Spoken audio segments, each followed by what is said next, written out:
예, 여러분 안녕하십니까. 저는 김용삼이라고 합니다. 오늘 여러분들하고 같이 우리가 고민해봐야 될 주제는 박정희 대통령 시절의 핵개발 방위산업 문제입니다.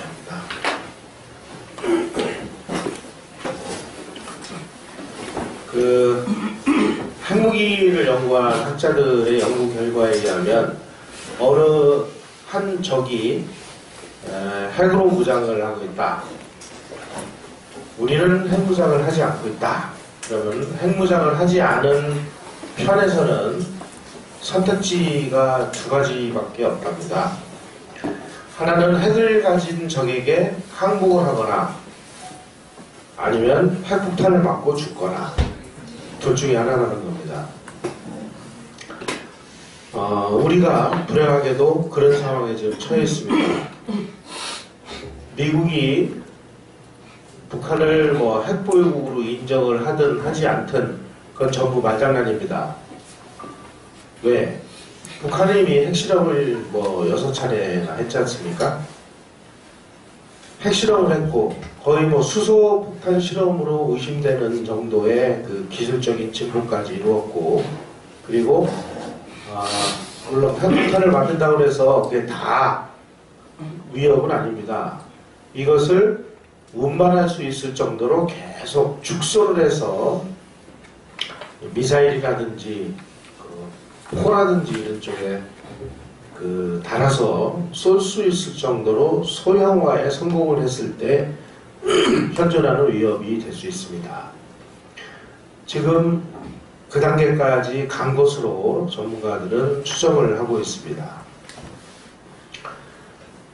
핵 문제는 북한이 먼저 시작을 한 게 아니고 사실은 우리가 먼저 시작을 했습니다. 제가 오늘 사실은 이 강의에 굉장히 좀 오는 것이 좀 망설여졌어요. 왜냐하면 이 강의를 다 들으시면 여러분들 의견하고 제 의견이 굉장히 많이 다를 수도 있습니다. 그럴 때 이제 어떻게 할 거냐. 하지만 의견이 다르다고 해서 사실관계까지를 다르게 보시지를 마시기를 바라면서 오늘 제가 이 강의를 하겠습니다. 제 강의가 중간에 마음에 안 드시면 그냥 나가시거나 아니면 저보고 나가라고 하거나, 그러면 제가 둘 중에 하나를 하겠습니다.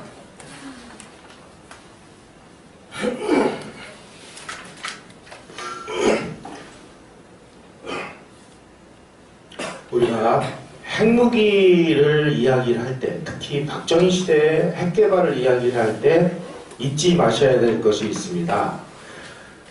1970년대 초반 1971년, 72년 무렵에 우리가 본격적으로 방위산업과 핵개발을 시작을 했습니다. 그 1971년, 72년에 불행하게도 남북 간의 경제력, 국력은 북한이 우위에 있었습니다. 착각을 하시면 안 됩니다. 남과 북의 경제력이 역전이 된 것은 1972년부터 이제 역전의 징조들이 나타나기 시작을 해서 명실상부하게 남한의 경제력과 국력이 북한을 추월한 것은, 확고부동하게 드러난 것은 1974년의 일입니다. 학자들은 또 그 내용을 가지고 이렇게 얘기를 하는 사람들도 일부 있습니다. 그거는 북한 쪽의 통계가 좀 잘못되어 있었기 때문 아니냐, 이렇게 얘기들 하는데, 어쨌든지 간에 수치로 확인될 수 있는, 죄송합니다. 목이 좀 많이 안 좋아가지고요.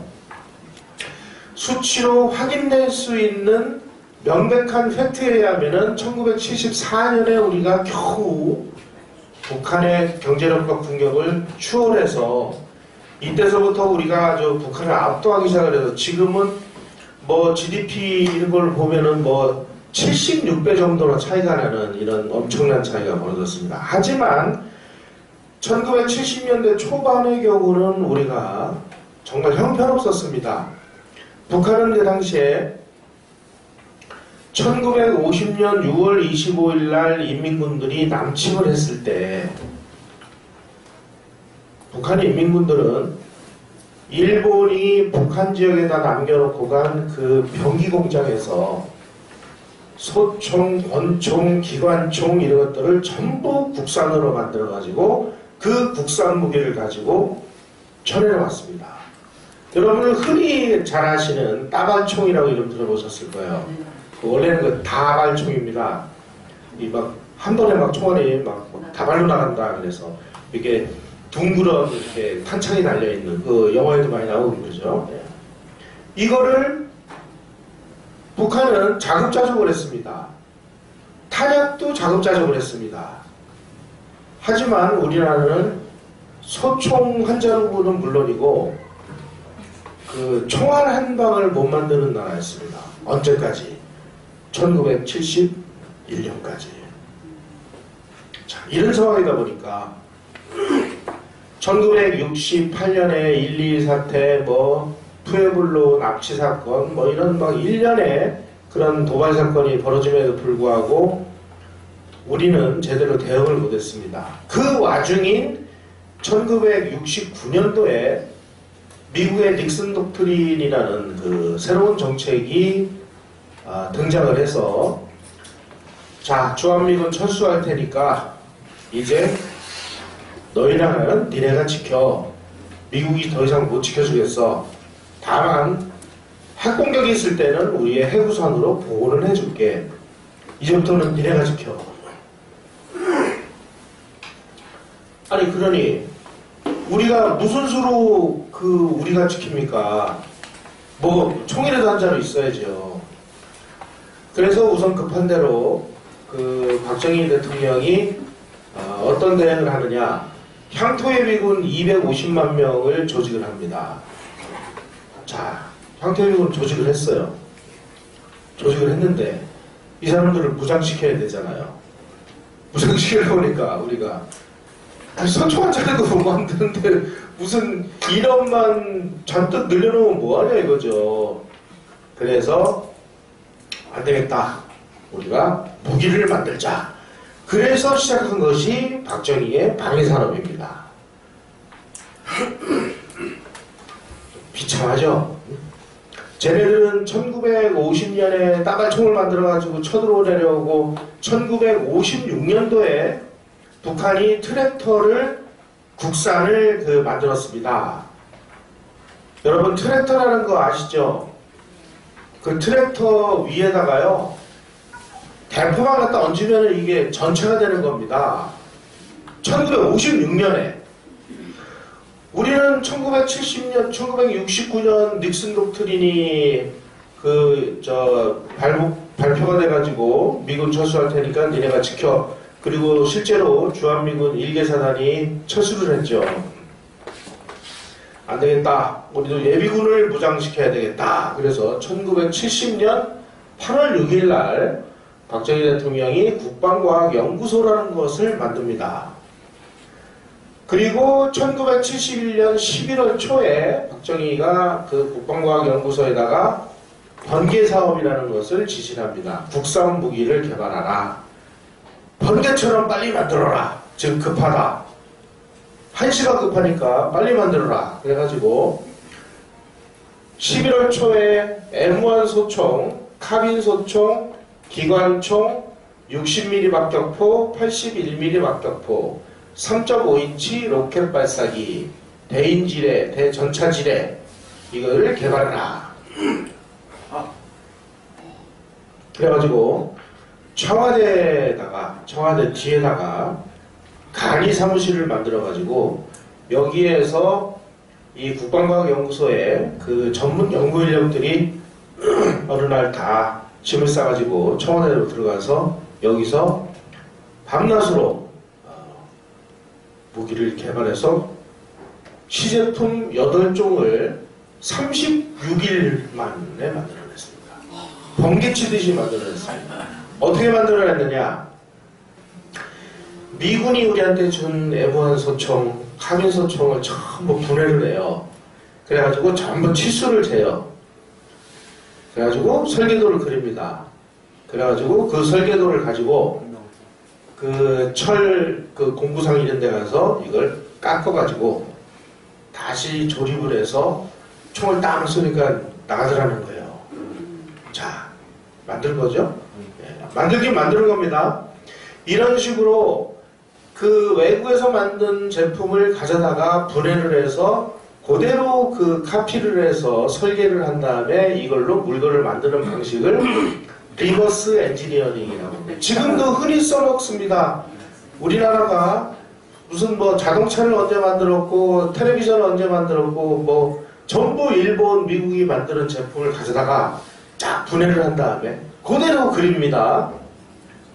한국어라도 이 리버스 엔지니어링의 천재라는 소리를 들 정도로 잘 베꼈습니다. 그래서 12월 24일 날 해운대하고 태릉에서 시험 사격을 이제 막 하니까 이제 잘 나와요. 됐다. 이제 우리 무게 만들자 이렇게 된 거죠. 그런데 이게 정말 너무나 순진한 생각이라는 것이 이후에 드러났습니다.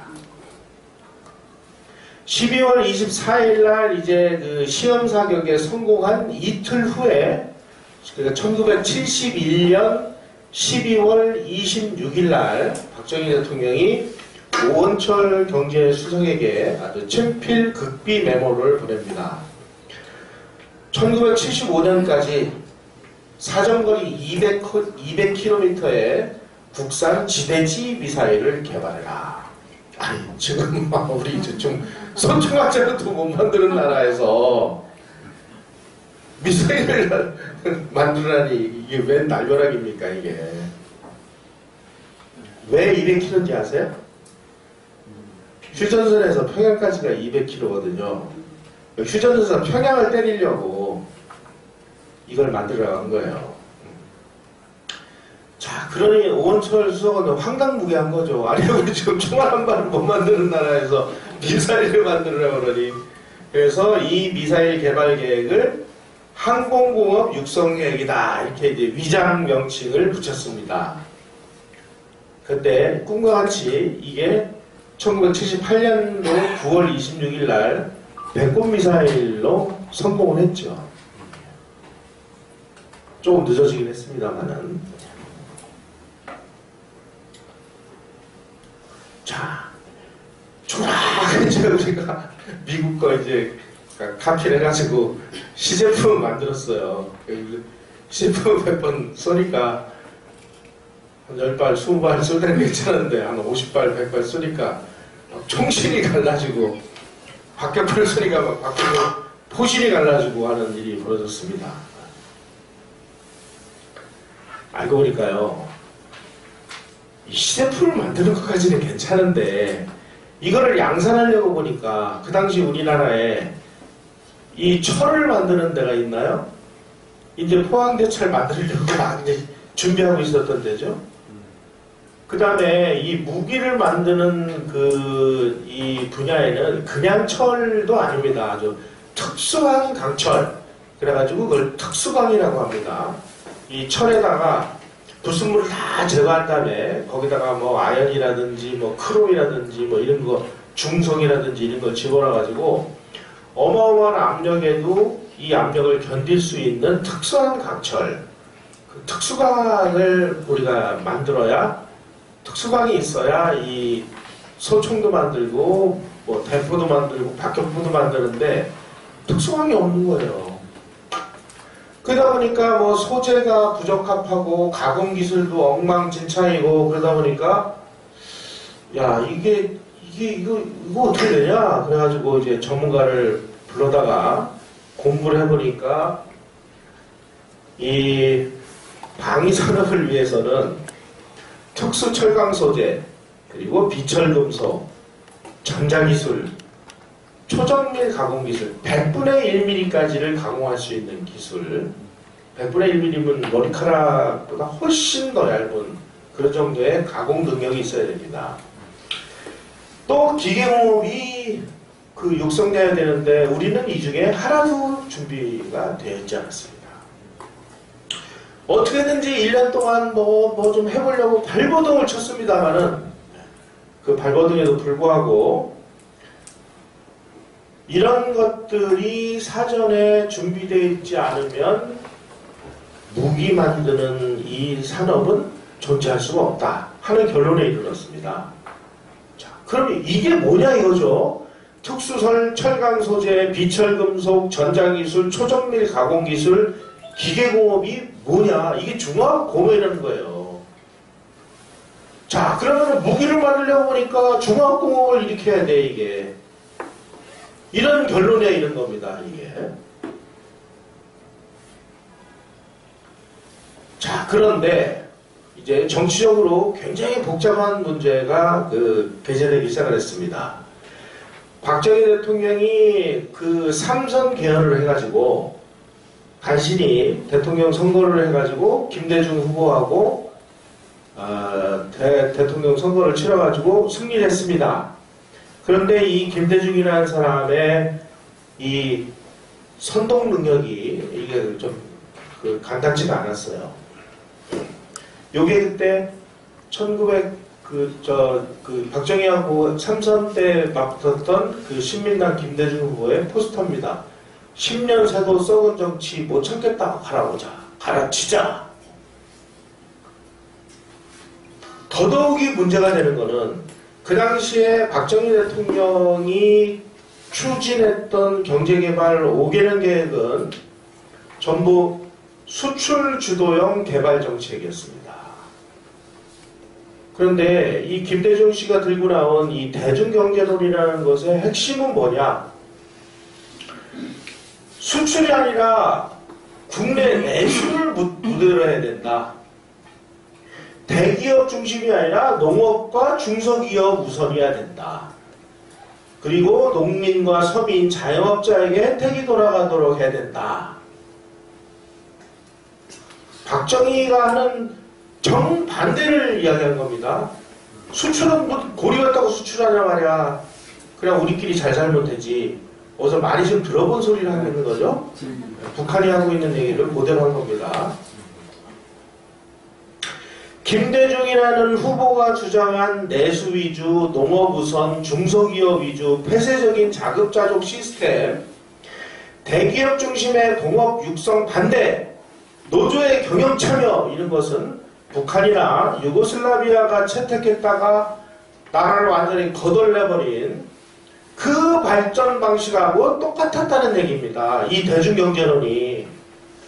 나중에 밝혀진 바에 의하면 이 대중경제론은 김대중이가 쓴 게 아니라 박현채라는 사람이 써준 것이었다. 박현채가 누구냐? 소년빨치산 출신입니다. 자, 그 당시에 이 사람이 당선돼가지고 이 사람이 가자는 대로 갔으면 지금 한국은 어떤 모습을 하고 있었겠습니까, 여러분? 똑같은. 그게 바로 대중경제론이었어요.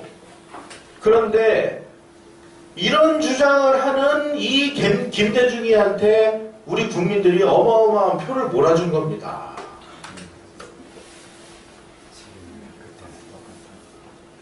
자, 이런 상황에서 중화공업을 이제 우리가 지금 미군은 철수하고 지금 우리가 나라를 지켜야 되는 거예요. 우리가 나라를 지키기 위해서 지금 국산 무기라도 빨리 만들어가지고 예비군을 무장시키려고 보니까 이 무기를 만들려면 중화공업이 육성되지 않으면 절대로 불가능해요.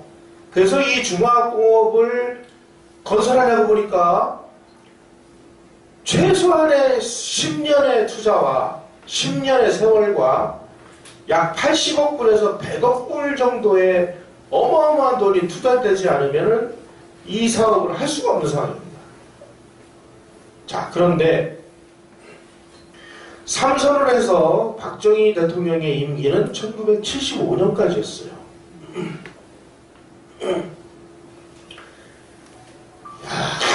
여기서 우리가 이제 선택을 할 수밖에 없는 겁니다. 야, 나 삼선했고 이제 나 할 만큼 했어. 아이고 이제 몸도 피곤하고 여생을 나는 즐겨야지. 삼선 다 했는데 뭐 어떡해. 더 할 수도 없고. 헌법에 의해서 뭐 3선밖에 못하게 돼 있으니까 나 이제 집에 가서 여생을 즐길래 하고 집으로 가야 되느냐, 아니면 이 국가적인 대위기에 처해 있는 이 나라를 위해서 중화학공업을 내가 완성시켜 놓고 그리고 내가 물러나야 되느냐. 중화학공업을 완성시키려면 10년의 세월과 약 80억 불에서 100억 불 되는 어마어마한 돈이 투자돼야 되는데 75년에 내가 임기가 끝나고 75년도에 또 선거를 하면 그 다음에는 김대중이라는 사람이 당선될 것이 불을 보듯 뻔한데 어떻게 하면 좋으냐? 여러분은 어떤 길을 선택하시겠습니까? 지금 박정희라는 사람 앞에 삼성의원으로 임기 끝나고 내가 행복한 노후 생활을 즐기는 방법이 이란, 아니면 비상한 그 수단을 동원해서라도 내가 중화학공업을 건설해서 국산 무기를 만들 수 있는 이 시스템을 건설해 놓고 물러나는 방안, 이란과 이란 중에 어떤 안을 선택할 수 있었을까요? 박정희라고 고민 안 했겠습니까? 자기라고 욕 먹을 거 그거 생각 안 했겠습니까? 1972년 10월 유신은 명백하게 이란과 이안을 놓고 선택할 수밖에 없었던 그 극한 상황에서 박정희라는 사람이 그래, 아이고 나 죽은 다음에 내 무덤에다 침을 뱉어라. 니네가 나를 욕하든 말든 나는 내가 국가를 위해서 할 일을 해야 되겠다. 그래가지고 10월 유신을 그 선포를 해서 대통령의 임기를 늘렸죠. 그리고 중임 제한이 없습니다. 유신헌법에 의하면은 대통령의 임기가 6년입니다. 그리고 몇 번을 하든지 말든지 그런 중임 제한 조항이라는 것이 없었습니다. 1970년 10월 17일 날 내린 이 10월 유신을 우리는 지금까지 뭐라고 생각을 했느냐. 야, 저 박정희라는 인간이 말이야. 삼선 해먹었으면 됐지 말이야. 종신 총통을 해먹으려고 10월 유신을 했다. 이 나쁜 놈들, 이 독재, 이 적폐 원조. 이렇게 지금 우리가 비난하고 비판하고 욕을 했잖아요. 하지만 그 당시의 상황을 우리가 놓고 보면 지금 우리 나라가 망할 판입니다. 미군이 철수하면은 이제 우리가 스스로 우리를 지켜야 되는데 향토의 미군 250만 명을 무장시킬 수 있는 소총한 자루를 못 만드는 나라가 무슨 놈의 나라를 지킬 수 있겠어요. 그래서 자주국방, 우리 손으로 우리나라를 지키려면은 우리 무기를 만들 수밖에 없고, 우리의 무기를 만들기 위해서는 중화학공업을 육성할 수밖에 없고, 중화학공업을 육성하려고 보니까 10년 세월과 100억 불의 투자를 해야 된다. 할 수 없다. 욕을 얻어먹더라도 내가 하겠다. 바로 그것이 10월 유신이었다는 것입니다. 따라서 방위산업이라든지 핵무기 개발이라든지 이런 걸 이야기를 할 때 10월 유신을 빼놓고 이야기를 할 수가 없습니다. 이건 아주 톱니바퀴처럼 물려있는 문제이기 때문에요. 그래서 중화학공업 건설을 시작을 해서 우리가 1980년대 초에 처음 계획에 하면은 50억 불을 수출을 하자. 근데 경제기획원에서 경제계획을 짜가지고 걸 보니까 1980년 초에 50억 불 수출이에요. 근데 이 50억 불 수출로는 북한을 아주 완벽하게 압도하기가 어려운 수치가 나온 겁니다. 그랬더니 그 자리에서 박정희가 여보 이거 안 돼. 100억 달러로 늘려. 그래서 졸지에 목표가 1980년 초에 100억 달러로 늘어났어요. 우리가 100억 달러 수출이 달성되면 우리의 국력이 북한을 아주 원사이드하게 압도할 수가 있다. 그러니 무슨 수를 써서라도 100억 불을 달성을 하자.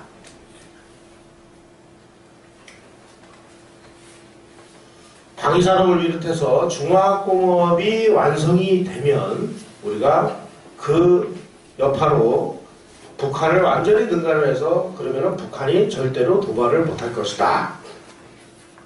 그래서 중화학공업 건설의 성공 여부로 남북 문제가 결판이 나니까 박정희는 제2의 한국 전쟁을 치르는 그런 목표로 중화학공업을 시작했습니다. 우리가 처음에 계획했던 1980년대 초 100억 달러가요. 1977년에 앞당겨서 달성이 됩니다.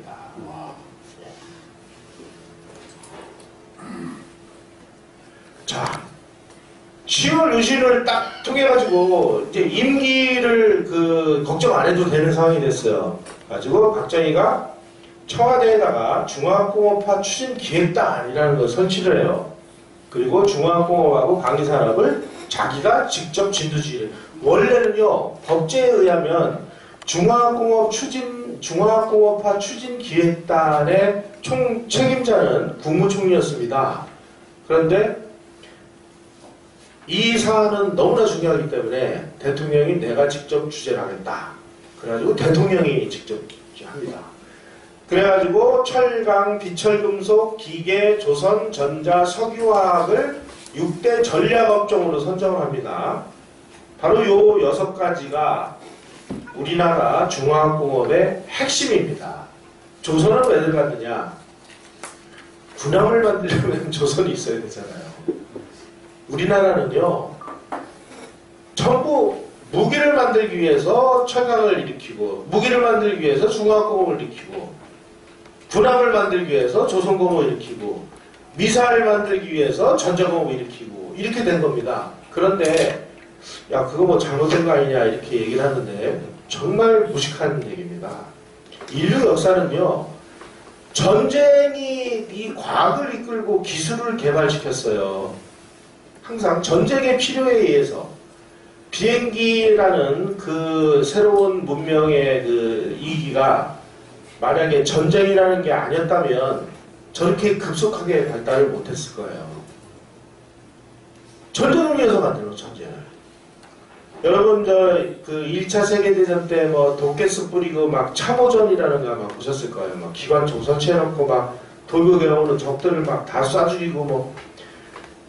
1차 세계대전의 참호전에서 저 연합군하고 저 뭐 추축국 간의 싸움에서 900만 명이 죽었습니다. 정말 싹쓸이로 죽으니까 도무지 이놈의 그 참호를 돌파를 못하는 거예요. 하다가 뭐를 고안했느냐? 전차를 고안해냈잖아요. 이런 식으로 전쟁이 기술을 발전시키는 원동력이다. 똑같습니다. 우리나라도. 더 흥미로운 것은 이렇게 제2차 세계대전 이후에 소위 말하는 개발도상국 내지는 후진국이라고 하는 나라에서 중화학공업을 이렇게 완벽하게 한 세트로 통째로 건설을 한 나라는 우리가 최초의 사례였다는 것입니다.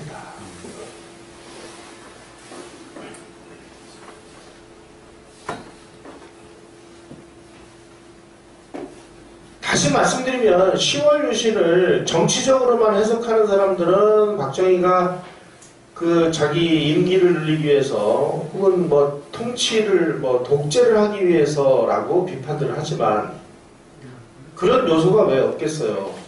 하지만 그 한 면만을 보면 이 총체적인 그림이 그려지지 않습니다. 박정희가 생각했던 목표는 중화학공업 건설이었고요.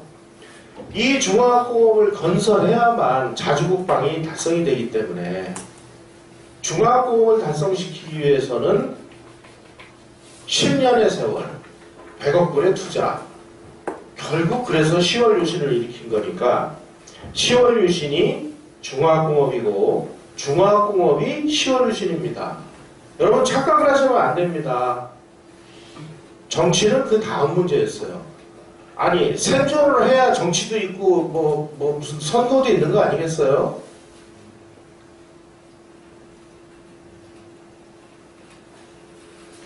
자, 이제 중화공업하고 거의 비슷한 시기에 박정희 대통령이 이제 핵개발에 돌입을 하기 시작합니다. 닉슨 독트린이 1969년 7월에 선언이 됐습니다. 아, 이제 미국은 아시아를 더 이상 지켜줄 수 없어. 그러니까 너희들이 알아서 지켜. 우리 주한미군 철수할게. 그러니까 난리가 난 거죠. 그래서 이제 주한미군이 완전히 철수하겠다 하고 미국이 한국에다가 이야기를 하니까 이때 이제 박정희 대통령이 미국이 언제 떠날지 모르는데 우리가 원자 폭탄을 연구라도 해보자. 핵무기를 개발하다가 미국이 방해를 해서 못 만들게 되면 언제든지 만들 수 있는 기술이라도 갖춰야 될 거 아니냐. 그래서 1972년 9월 초 국가안보회의에서 긴박한 국제정세 하에서 국가안보를 위해 핵개발이 필요하다. 따라서 우리를 핵개발을 검토해라 하고 정식으로 지시를 한 날이 1972년 9월입니다. 1972년 10월 17일 날 10월 유신이 발표됩니다. 이렇게 보면 박정희가 왜 10월 유신을 했는지 이제 대강 그림이 그려지십니까? 예.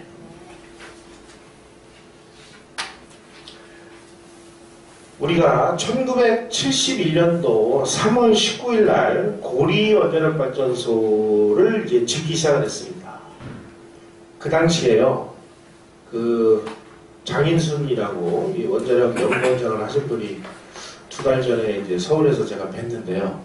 이때 이 고리 원자력 발전소를 만들 때 그 당시에 우리나라의 예산이 어느 정도였냐면 그때 우리나라 전체 예산으로 1년치 예산으로 원자력 발전소를 4기를 지을 수가 있었답니다. 4기를. 얼마나 비싼 겁니까 이게. 다시 말씀드리면 박정희라는 사람이요, 우리 전기의 자립을 위해서 1년치 국가 예산의 4분의 1을 갖다가 그냥 때려 박은 거예요. 그러니까 상상을 해보십시오, 여러분. 얼마나 어려운 일이었는지. 지금은 몇 개를 짓느냐? 우리가 1년 예산으로 원자력 발전소를 160기를 지을 수가 있답니다. 우리나라 그 정도 규모이 커진 거예요, 근데. 그래서 이게 1978년도 7월 20일 날 준공이 돼서 이제 발전을 개시하게 돼 있었습니다. 바로 문제의 이 고리 원자력 발전소를 30년간 쓴 다음에 우리가 안전진단을 해서 야, 이거는 더 써도 괜찮아. 그래가지고 모든 부분들을 다 수리해가지고 돈도 많이 들여가지고 그래가지고 다시 10년을 더 쓰도록 원자력위원회에서 의결을 했는데 문재인 정부 들어가지고 이 고리 1호기 폐쇄시켰죠? 왜 폐쇄시켰을까요? 박정희가 진 거니까. 적폐니까. 싫은 거예요. 바로 문제의 그 고리가 78년 7월 20일 날 준공이 되게 됐습니다. 이때 이제 71년도에 원자력 발전소를 막 지으면서 최영석 과기처 장관이 박정희 대통령에게 원자력 발전 15년 계획이라는 것을 보고를 합니다. 우리가 원전 기술을 자립을 하려면은 우라늄을 그러니까 농출한다는 건 이렇게 밀도를 높게 만든다는 뜻입니다. 그렇게 해서 핵연료를 제조를 합니다. 우라늄을 캐가지고. 그래서 사용 후 핵연료 재처리까지 핵연료 주기 기술을 확보해야 된다. 말이 좀 어려운데요. 쉽게 제가 설명을 드릴게요. 연탄이라고 생각을 해보십시오. 연탄의 원료는 석탄이죠. 석탄을 캐서 연탄을 만들어요. 그 연탄이 이 핵연료, 이 핵발전소로 치면은 이게 핵연료입니다. 그래가지고 이거를 원자로에다가 집어넣어가지고 떼요. 그 떼는 아궁이를 원자로라고 그래요. 그러면 이제 이 연탄이 어느 일정 정도 타고 나면 연탄재가 남잖아요. 그 연탄재를 끄집어낸 것을 사용 후 핵연료라고 그래요. 그런데 우리는 연탄재는 그냥 길거리에다 버리면 되는데 이 사용 후 핵연료 안에는 아주 인체에 치명적인 이런 방사능, 플루토늄 이런 것들이 잔뜩 들어 있습니다. 따라서 일정 정도 그 연탄을 이 원자로를 떼다 보면 사용 후 핵연료들이 많이 쌓여요. 이 연탄재가 워낙 이게 독성이 강하기 때문에 어디다 버릴 수도 없고 그래서 선진국들은 이 사용 후 핵연료를 다시 가지고 가서 이거를 재처리를 해요. 재처리해서 다시 핵연료를 만드는 원료를 만들어요. 문제는 요 재처리를 하는 과정에서 핵폭탄의 연료인 플루토늄이 같이 나온다는 겁니다, 이게. 그래서 우리가 완전 잔입을 하려면 우라늄 농축을 통해서 핵연료, 연탄으로 치면 이게 연탄 제조를 한 거고, 사용 후 핵연료는 이제 연탄을 다 태우고 난 다음에 연탄재고, 이 연탄재를 다시 재처리하는 것을 재처리 기술이라고 하는데, 여기까지를 다 우리가 확보를 해야 된다. 그러려면은 우리가 재처리를 필수적으로 해야 된다. 문제는 재처리하는 과정에서 이 플루토늄 이게 만들어지는데 이거를 핵폭탄으로 만들까봐 이 강대국들이 핵 보유를 하는 강대국들이 이 플루토늄을 추출하지 못하도록 사용 후 핵연료를 재처리하는 것을 강력하게 틀어막고 있었습니다. 그러면 이제 이렇게 얘기하죠. 야, 강대국 니네들은 말이야 다 재처리하고 우리는 만들지도 못하게 하고 그러면 저기 쌓이는 저 연탄재 사용 후 핵연료 저거 어떡하란 말이냐. 그건 니네가 알아서 할 일이지 자식아. 이게 강대국의 논리예요. 그래서 항상 강대국의 논리 그러면은 원래 이 세계 질서는 이게 정글의 세계다. 그 정글의 세계에서 사자가 어슬렁거리다가 배가 고프면 양이나 얼룩말이나 사슴이나 토끼나 이걸 잡아먹죠. 사자 입장에서 보면 그냥 한 끼 식사예요. 한 끼 식사. 그런데 잡아먹히는 노루나 사슴이나 얼룩말이나 토끼 입장에서 보면 자기가 죽는 거잖아요. 이게 바로 이게 세계의 논리고 국제화의 논리고 이게 글로벌 지구의 참 모습입니다. 똑같습니다. 그러니까 강대국들만 이걸 할 수 있고 나머지는 죽든지 말든지 니네 알았어요. 지금 우리나라 경주에 저준위 방사성 폐기장 처리장을 만들어놨어요. 그게 지금 이제 포화 상태가 돼가지고요. 더 이상 우리가 이걸 억제할 수 없는 상황이 됐어요. 재처리를 하든지 무슨 수를 내지 않으면 이거 큰일 났습니다. 어떡할 거예요 이거.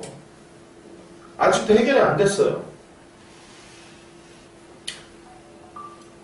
그런데 이 재처리를 하는 과정에서 이 재처리의 문제와 관련해서 미국하고 프랑스가 전략이 완전히 다릅니다. 미국의 경우는 재처리를 하려고 공장을 짓는 놈들은 무조건 이거를 핵무기를 만들려고 하는 놈들이야. 따라서 이렇게 하는 놈들은 강력하게 제재를 가해가지고 이걸 못하게 막습니다. 반면에 프랑스는 조금 다릅니다, 입장이.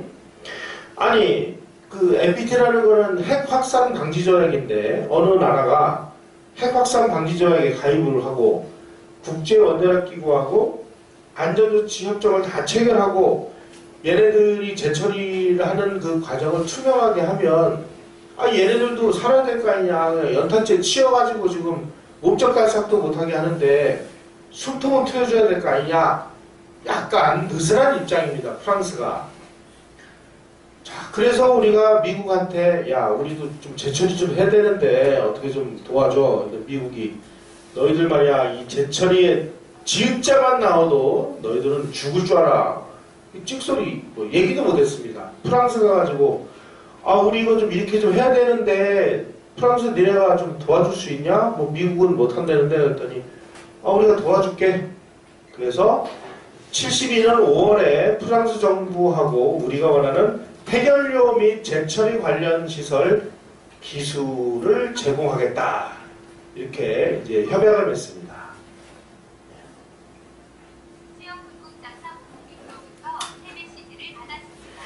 1972년 9월 8일 날 오원철 수석이 박정희 대통령에게 원자 해결료 개발 계획이라는 보고서를 제출합니다.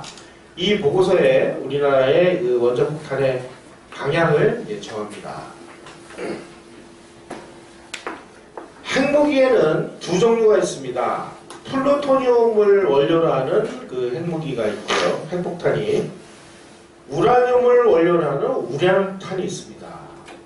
그런데 거의 그 방법이 플루토늄이 조금 만들기가 쉽고 돈도 적게 듭니다. 그래서 플루토늄탄을 먼저 만든 다음에 그 다음에 우라늄탄으로 이행을 하고요.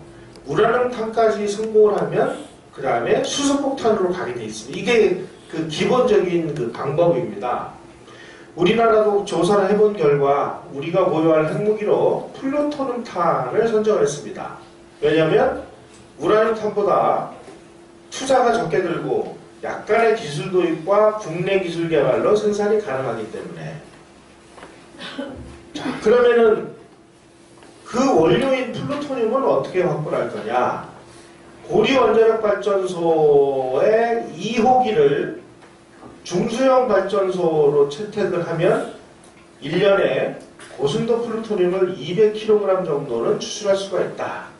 그래서 1980년대 초면은 우리가 핵폭탄 원료인 플루토늄을 이제 확보를 할 수 있다. 이렇게 이제 그 결론이 났습니다. 이렇게 보고를 했습니다. 그래서 우리는 플루토늄 먼저 한다. 다른 나라들이 했던 그 방식 그대로 간 겁니다.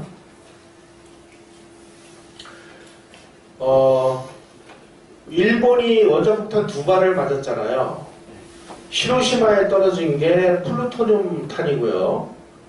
나가사키에 떨어진 게 우라늄 탄이었습니다. 방식이 다른 겁니다, 이게. 그래서 이제 구체화된 계획이 나온 게 1973년 말에 국방과학연구소하고 원자력연구소의 특수사업연구진이 아주 세부적인 핵폭탄 개발 계획서를 완성을 했습니다. 예산은 15억 달러에서 20억 달러, 소요기간은 6년에서 10년. 그래서 박정희 대통령이 이 핵무기 개발을 위해서 미국의 MIT 출신으로 이 해결료 분야에서 아주 세계적인 그 권위자인 주재양이라는 박사를 원자력연구소 부사장으로 스카웃을 해옵니다. 그래서 이 주재양이라는 사람을 중심으로 해서 해외에서 활약하던 한국인 원자폭탄을 만들 수 있는 그 분야를 전공한 사람들을 한 명씩, 두 명씩 데려옵니다. 20명 정도를 국내에 유치해서 국방과학연구소에서 연구를 하도록 했습니다. 이런 식으로 한 사람, 두 사람씩 빼가지고 와서 205명이나 해외에서 일하던 기술자를 한국으로 빼왔어요. 그러니까 막 미국이 막 눈을 시뻘겋게 뜨면서 이것들 봐라 말이야. 뭐 우리가 다 열심히 공부시켜놨더니 한국으로 데려가. 뭐 이런 소위 말하는 이제 고급 그 두뇌가 역으로 한국으로 유출이 된 겁니다. 205명이나. 그 당시에 박정희 대통령이 이 사람은 꼭 필요한 과학자입니다. 그러면은 친필로 조국의 그대화에 동참해 주십시오. 그 편지를 보냈다는 겁니다. 그 편지를 받은 그 과학자들이 크크 울면서 다 보따리 싸가지고 귀국을 했다는 거예요.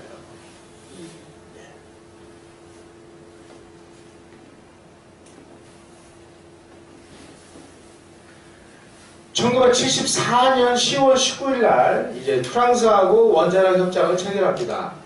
프랑스로부터 원자력 기술, 그리고 정보, 훈련생과 전문가 교환, 핵물질과 장비를 제공을 받았습니다. 그래서 우리 그 연구진이 프랑스를 방문해서 그 핵개발 연구기지가 마풀이라는 데 있는데, 이 마풀, 그리고 라구, 여기 가서 제처리 공장, 르망의 핵연료 가공 공장, 파리 근교에 있는 원자력 연구소를 말이 시찰이지 거기 가서 같이 이제 공부를 한 겁니다. 우리 연구진이 프랑스 발뚝에 위치한 핵폭탄 제조 연구소에서 핵폭탄 제조 기술과 기폭 기술을 공동으로 연구를 했습니다. 바로 이 과정에서 한국 연구진은 이 고폭탄 실험, 텅스텐 시험구 등을 이용한 내폭형 원자폭탄을 개발을 해서 1970년대 중반에 20킬로톤 이상, 그 히로시마에 떨어진 원자폭탄이 20킬로톤입니다. 그 20킬로톤 이상, 중량 1톤 미만, 중량이 1톤 미만이어야지만 미사일이나 이 항공기에다가 탑재할 수가 있습니다. 설계를 마쳤습니다. 설계를. 만들기만 하면 되는 거예요, 이제. 미안한 얘기지만 우리가 북한보다 30년 앞서서 북한제보다 훨씬 기술이나 위력 면에서 월등한 핵폭탄을 박정희 시절에 이미 개발을 끝마쳤습니다. 이런 얘기는 어디서 들어보셨어요? 아니요.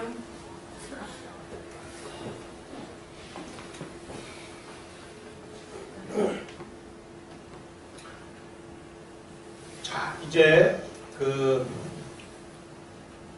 원자로를 이제 도입을 해옵니다. 원자로는 두 종류가 있습니다. 미국형 원자로하고 캐나다형 원자로가 있습니다. 뭐 학술용어를 쓰면 좀 복잡해요. 미국형은 뭐 가경수로형이다.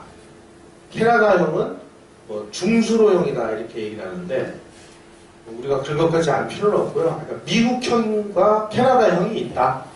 그런데 차이가 뭐냐? 캐나다형이 훨씬 더 플루토늄을 추출하기가 쉽다. 그래서 우리가 캐나다로부터 중수로 원자로를 도입을 합니다. 그걸 캔두 원자로라고 그래요. 캐나다에서 만든 원자로다 해가지고 캔두형 원자로라고 합니다. 그 당시에 우리나라가 돈이 없었어요. 그래가지고 미국이 아니 미국제 원자로를 사야지 어디 싸가지 없이 말해 캐나다 원자로를 사. 너희들 그 캐나다 원자로 사면은 우리 원조도 안 해줄 거고 그 다음에 차관도 안 빌려줄 거고 그러니까 알아서 해. 알아서 하겠습니다. 그리고 이스라엘의 그 국제 거상인 아이젠버그라는 사람을 통해서 야 우리가 지금 캐나다 원자로를 살려고 하는데 미국이 돈 안 빌려준대. 어떻게 좀 돈 좀 빌려줄 수 있나? 그랬더니 이 아이젠버그가 유태인 자금들을 동원해가지고 한국의 원자로 차관단을 구성을 해줍니다. 그래가지고 자금을 제공해서 캐나다로부터 원자로를 사옵니다. 캔두 원자로를. 그 당시에 막 캐나다는 자기네 나라 원자로를 해외에다가 팔기 위해서 막 혈안이 돼 있었을 때입니다. 한국이 막 캐나다 원자로를 사주겠다 그러니까 막 쌍수를 들고 환영을 하고 막 뭐 그래 너희들 뭐 줄까? 막 더 얹어줄게. 우리 거 사. 이렇게 된 거예요. 그때 우리나라에서 연구용 원자로 이걸 우리한테 주면은 우리가 그 캐나다 니네 거 사줄게. 그러니까 캐나다가 그거 덤으로 얹어줄게. 그래가지고 얹어준 거예요. 얹어주기로 했어요. 그 연구용 원자로를 NRX다 이렇게 얘기를 합니다. 바로 요 연구용 원자로 요게요. 플루토늄을 그냥 무지장으로 꺼내 쓸 수 있는 아주 획기적인 원자로였습니다. 이게.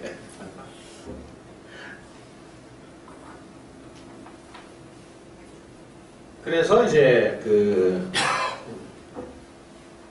월성 원자력 발전소, 여기에는 미국제가 아닌 캐나다용 그 원자로가 들어갔습니다. 그래서 이유는 딱 한 가지예요. 핵폭탄 원료를 얻기 위해서.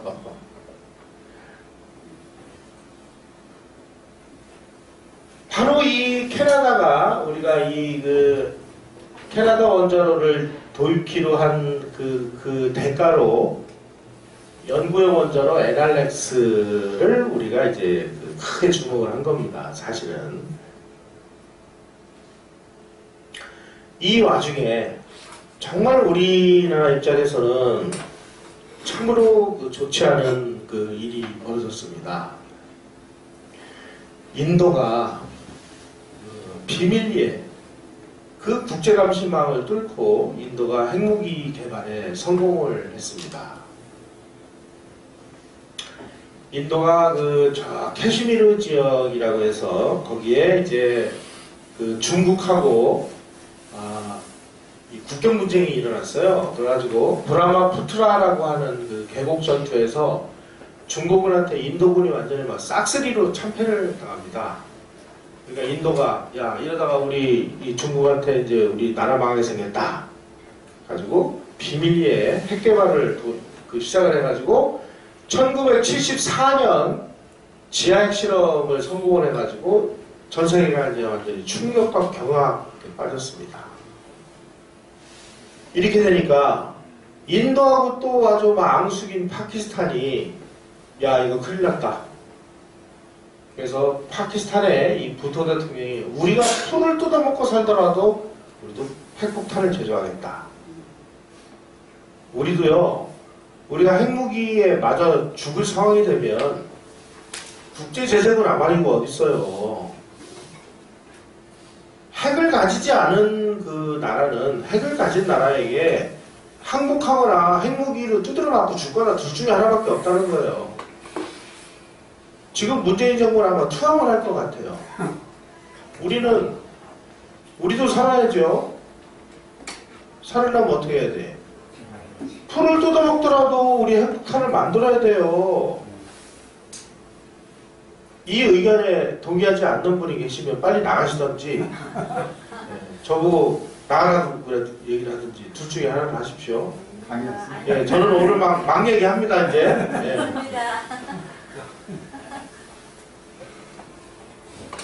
그래가지고 미국, 영국, 프랑스 이런 애들이 이제 인도가 도대체 어떻게 핵무기를 개발한다 보니까 캐나다에서 구입한 저 NRX라는 요 연구용 원자로에서 그냥 막 플루토늄을 빼가지고 핵폭탄을 만드는 사실이 밝혀진 겁니다. 야, 이래가지고 안 되겠다.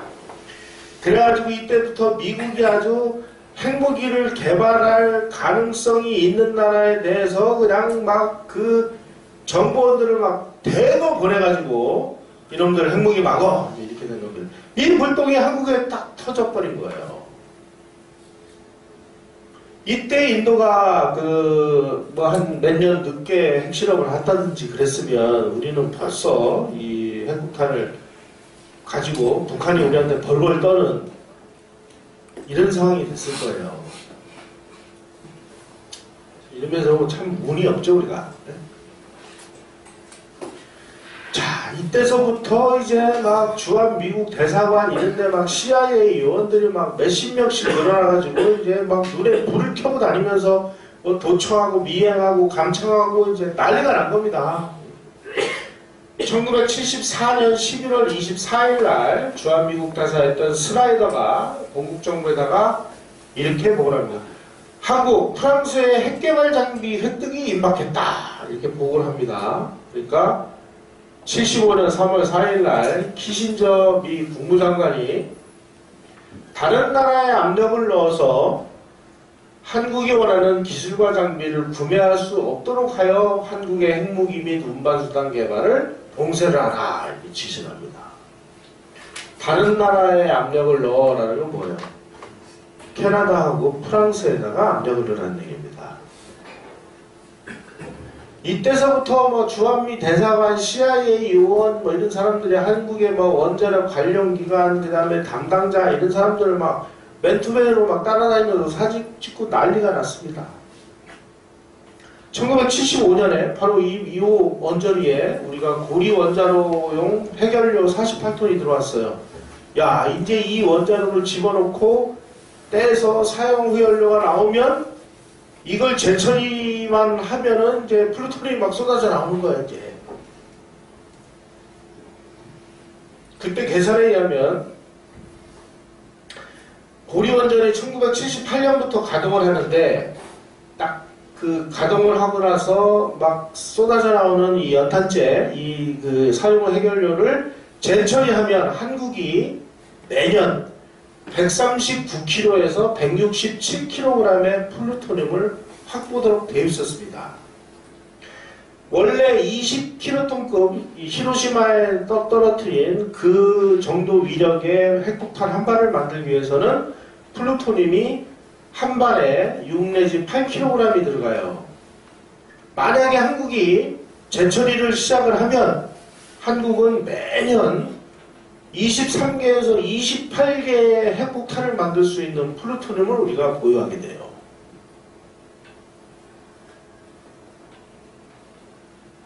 자, 이제 이 상황에서 미국이 그냥 막 미친 듯이, 여기 미국 좋아하시는 분들 많은데, 이제 이때부터 저하고 이제 많이 좀 갈등이 벌어질 겁니다.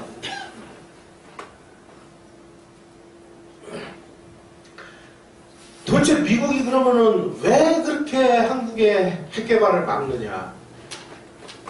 제가요, 정말 이 시점에서 정말 분통이 터지는 건 뭐냐면, 미국이 한국의 핵 개발을 그렇게 집요하게 막은 그 실력으로 북한을 막았어 봐요. 어디 감히 북한이 핵폭탄을 만들어요. 근데 북한을 그렇게 놔두면서 왜 한미동맹국이고 우방국인 이 나라를 이렇게 못살게 굴어가지고 핵폭탄을 왜 못 만들게 만드냐 이거예요. 왜? 우리도 좀 살겠다고 좀 만드는 건데 그 왜를 추적해봐야 됩니다. 왜? 도대체 미국을 왜 막느냐? 미국이 한국에다가 원자력 시설도 팔아먹고 원자로도 팔아먹고 그 원자로에 들어가는 연탄, 핵연료도 팔아먹고 다 팔아먹으려고 했거든요. 근데 이것들이 뭐 재처리도 하고 뭐도 하고 막 뭐 이러면은 미국이 지네가 팔아먹어야 될 그 시장이 없어지잖아요. 미국은 원자력 발전 시설을 그 한국에다가 수출해서 85년까지 200억 달러, 2000년까지 1000억 달러의 돈을 벌 것으로 기대됐습니다. 농축우라늄 이게 핵 연료입니다. 연료. 말하자면 연탄으로 치면은 석탄입니다. 이거 수출로 85년까지 50억 달러, 2000년까지 450억 달러를 벌 수 있을 거라고 기대를 했어요. 한국이 원자로를 막 캐나다 걸 사오지를 않나, 뭐, 그리고 한국이 이제 안 입국했죠. 이 새끼들 우리가 도와줬는데 캐나다 걸 사, 뭐. 재처리 시설까지 프랑스로부터 도입을 하면 미국이 누려야 할 원자력 분야에서 독점적인 이익이 그만큼 없어지는 겁니다. 따라서 이 핵연료하고 원자로를 미국에서 독점적으로 구매하도록 한국을 미국에 종속시키려면 한국이 핵폭탄을 제조하려고 한다 하고 막 소문을 내가지고 프랑스로부터 재처리 시설을 막는 것이 미국의 상업이익에 부합되는 일이었다는 거죠. 따라서 이 미국이 추구하는 상업적 차원의 국가이익하고 박정희가 핵무기를 개발하려고 했던 한국이 안보적 차원의 이익이 꽝 하고 충돌을 한 게 핵개발을 미국이 막은 근본적인 이유였습니다. 북한은 북한이 때려 죽었다고 해도 미국제 뭘 사겠어요? 그러니까 일단 뭐 이렇게 된 거 아닌가?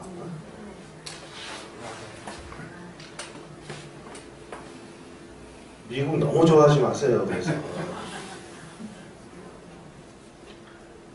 1975년 8월 19일 날 스나이더 대사가 최영섭 장관한테 재처리 시설을 취소하지 않으면 한미 간 원자력 협정은 물론 군사 원조도 끊어버릴 것이다.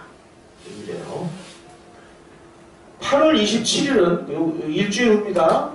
슐레징거라는 미 국방장관이 한국에 와서 박정희한테 핵무기를 개발하지 않겠다는 각서를 써주셔. 박정희가 각서 써줬습니다.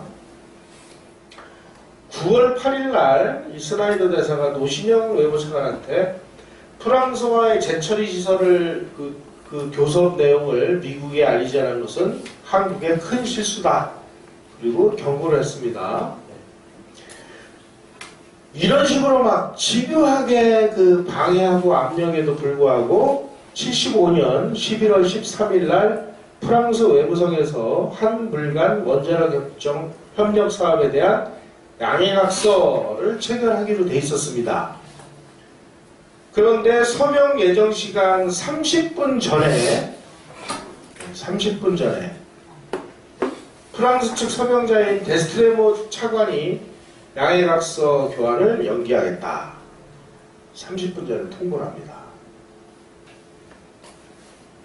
그리고 1976년 1월 26일 날 우리 정부가 프랑스에다가 핵연료 재처리 시설 도입 계약을 파기하겠다. 그래가지고 한국의 핵개발 계획은 종료가 됐습니다. 왜 그랬을까요? 미국이 압력을 넣었기 때문에.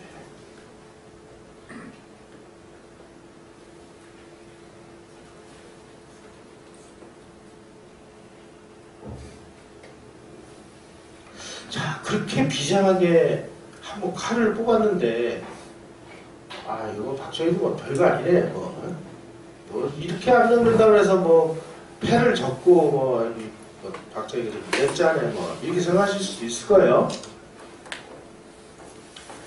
프랑스 정부가 한국에 원래 이 어떤 그 계약이 이루어지도록 돼 있는데 한쪽에서 그 계약을 파기하면 그 계약 파기에 대한 막대한 그 손해배상금을 물어야 됩니다. 그런데 프랑스 정부가 한국에다가 야, 그 계약을 이제 파기를 하자. 파기하는 거 좋은데 파기하더라도 위약금은 우리가 안 받을 테니까 한국 정부가 먼저 계약을 파기하는 형식으로 해달라. 요청을 해요. 왜 그랬느냐? 요 아래에 그 답이 있습니다. 카타 행정부의 국가안보보좌관 브레진스키가 쓴 책에 이렇게 나와 있습니다. 카터 대통령은 프랑스의 지스카르 데스탱 대통령과 사적인 회담을 통해서 핵 확산 문제, NPT 준수 문제를 강력히 제기해서 프랑스가 핵연료 재처리에 관한 공장을 한국과 파키스탄에 판매하려는 계획을 취소시켰다. 프랑스한테 압력을 넣은 거예요. 한국이 말을 안 들으니까. 자, 그러면 박정희는 왜 포기를 했느냐? 우리가 재처리시설을 도입을 하면 주한미군이 이제 그 철수를 할 텐데, 그러면은 미국이 경제 제재를 통해 가지고 중화학공업 건설도 불발이 될 거고, 왜냐면 미국으로부터 장비나 기술을 사와야 되는 게 많으니까. 또 우리 국가 안보에도 중대한 그 위험이 닥칠 우려가 있었습니다. 그리고 캐나다에서 도입하려고 다 예정이 돼 있던 이 연구 시험용 원자로도 포기를 했습니다. 더 놀라운 사실은 이 사람 얼굴 잘 기억해 두십시오. 이게 도널드 그레그라는 사람입니다. 아주 한국에는 기분 나쁜 인간입니다. 상당히 그 북한을 편들어주는 사람입니다. 이 사람이 1976년 10월에 미 CIA 서울 주재 책임자로 근무를 하고 이제 임기가 끝나서 귀국을 했습니다. 귀국을 해서 미국에 있는 포럼에 나가서 이렇게 연설을 했습니다. 박정희 정권이 현재와 같은 정치를 하면 임기 중반쯤 쿠데타가 일어날 것이다.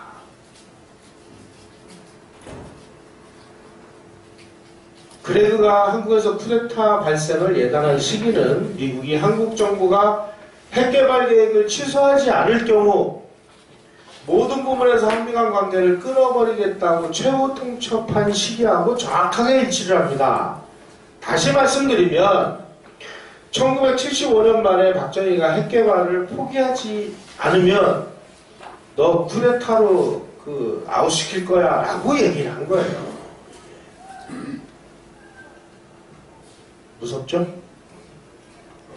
여러분 미국 좋아하더라도 알고 좋아하십시오.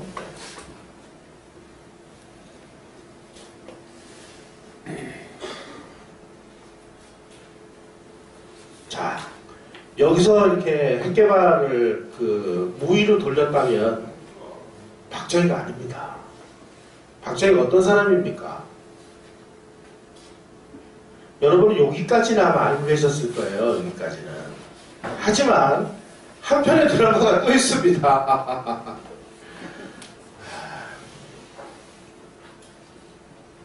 이렇게 집요한 안면에도 불구하고 박정희가 극비리에 또다시 핵개발을 시작을 합니다. 언제?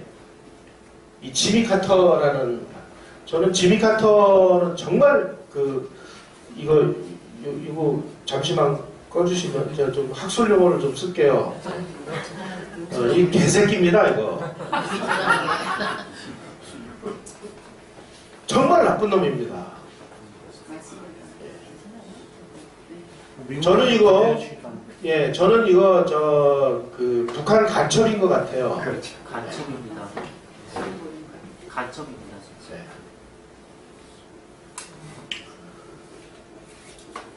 민주당 대통령 후보가 된 지미 카터가 대통령 후보예요. 대통령 당선되지도 않았어요. 한국에서 핵무기를 철수하겠다. 그리고 4, 5년 내에 주한미 지상군을 단계적으로 모두 철수하겠다. 그럼 박정희가 뚜껑이 열린 거예요. 이 새끼들 봐. 나 니네 갈 테면 가, 자식아. 이렇게 된 거예요.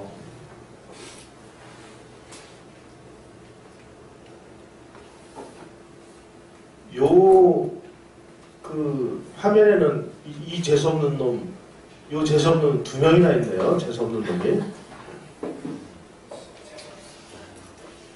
1976년 말에 이제 지미 카터가 그 말에 이제 박정희가 이제 뚜껑이 열렸습니다. 76년 말에 박정희가 또다시 김정년 비서실장, 오원철 수석을 조용히 부릅니다. 조용히 불러가지고 원자력 산업을 종합적으로 본격적으로 추진해라. 다시 말씀드리면 핵 개발을 다시 시작을 해라. 이렇게 지시를 한 겁니다. 지미 카터의 주한미군 철수 얘기를 듣고 뚜껑이 열린 데다가 그 무렵에 중앙정보부에서 입수한 정보를 토대로 해서 북한이 핵무기를 개발하고 있다 하는 정보들이 입수가 됐습니다. 1965년에 북한이 소련으로부터 2메가와트급 시험용 원자로를 도입을 했는데 이거를 8메가와트급으로 확장을 했고 68년에는 원자력 터빈 발전기를 도입을 했고 여기서 나오는 사용 후 핵연료를 재처리하면 북한도 연간 10kg의 플루토늄을 획득할 수 있는 이런 상황이 됐습니다. 또 1970년대에 북한의 핵물리학자들을 소련 엄청나게 보내고 중국의 미사일 전문가를 보내가지고 북한이 자체 기술로 30만 메가와트급 시험용 원자로를 개발하려고 한다. 여기서 플루토늄을 지금 빼내려고 한다. 이런 정보가 입수가 됐습니다. 북한이 이제 우리 정보기관은 이제 사용화 해결료 재처리 공장으로 영변에 뭔가를 짓고 있는 것을 발견을 했고요. 자, 이 상태대로 개발이 진행이 될 경우에 북한은 1990년대 초 핵무기 보유가 가능할 것이다 라고 판단했어요. 북한이 핵무기를 보유한 것하고 거의 동일한 시점에 우리도 이미 북한이 핵무기를 개발하려고 하고 있다는 사실을 알게 됐습니다. 또 북한이 개량형 스카드 미사일 외에 사정거리 900km의 탄도미사일을 개발해서 여기에다가 핵무기를 실으면 우리 이제 끝장난다. 우리도 정확하게 정보를 입수를 했습니다. 그러니 우리도 죽기 살기다. 이제 우리도 한다. 이미 그 설계는 다 해놨으니까 만들기만 하면 되잖아요. 그래서 극비리에 그 핵연료봉 제조공장을 건설하기 시작했습니다. 그래서 1976년 12월 1일 날 핵연료 개발공단이라는 것을 만들어가지고 이 핵연료에 들어가는, 말하자면은 연탄을 만드는 겁니다. 이걸 핵연료라고 하죠. 예. 그리고 이 핵연료 개발공단이 아주 극비리에 화학처리 대체 사업이라는 그 위장 명칭을 달고 뭔가의 사업을 시작했습니다. 바로 이게 재처리 시설이었어요. 다시 말씀드리면 박정희는 야, 우리가 1975년 그때 그 핵개발 계획이 실패한 거는 우리가 재처리 시설 그리고 연구용 원자로를 외국으로부터 도입하려고 하다가 이게 문제가 돼서 미국이 팔을 비틀어서 그 나라가 안 팔아서 우리가 실패한 거 아니냐. 그러니 재처리 시설 국산으로 개발해. 연구용 원자로 한국에서 만들어. 이렇게 된 겁니다, 이게. 그래서 화학처리 대체 사업 이렇게 이름을 붙였지만 이건 재처리 시설이었습니다. 그래서 1978년 10월 달에 핵연료 가공시설을 착공을 하고 79년 5월 달에 우라늄 정년과 전환 공장을 기공하려고 하는 요때 미국이 눈치를 챈 겁니다. 자, 요것도 이 연구용 원자로는 그 아까 말씀드렸듯이 아주 손쉽게 그 플루토늄을 추출할 수 있는 그런 그 내용인데 캐나다로부터 들여오려고 하다가 실패를 했으니까 이번에는 연구용 원자로를 국산화를 해라. 그래가지고 요거는 뭐라고 위장을 했느냐.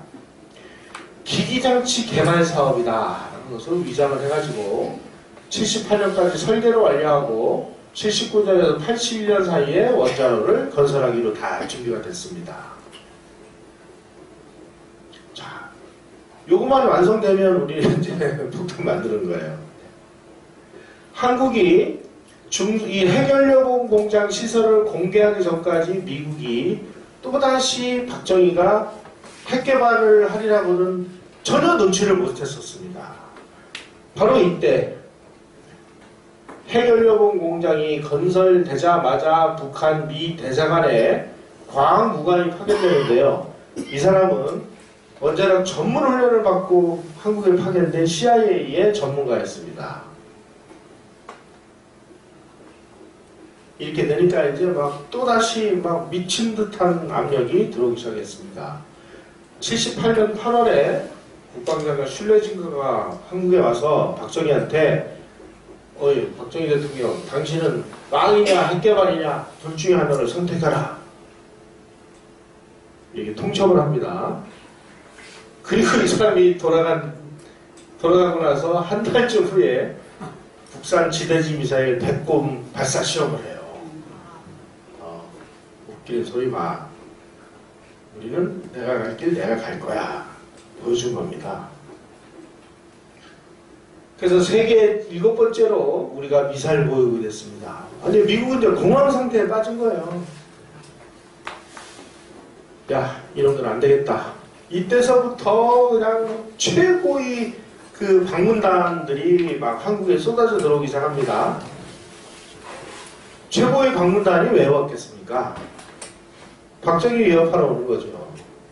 그래가지고 11월 8일 날 브라운 미 국방장관이 이끄는 17명의 고위 관료, 열흘 후에 상원 군사위원회 13명이 방한을 해가지고 박정희를 얼르고 달래고 하면서 이제 공갈 협박을 계속 한 겁니다.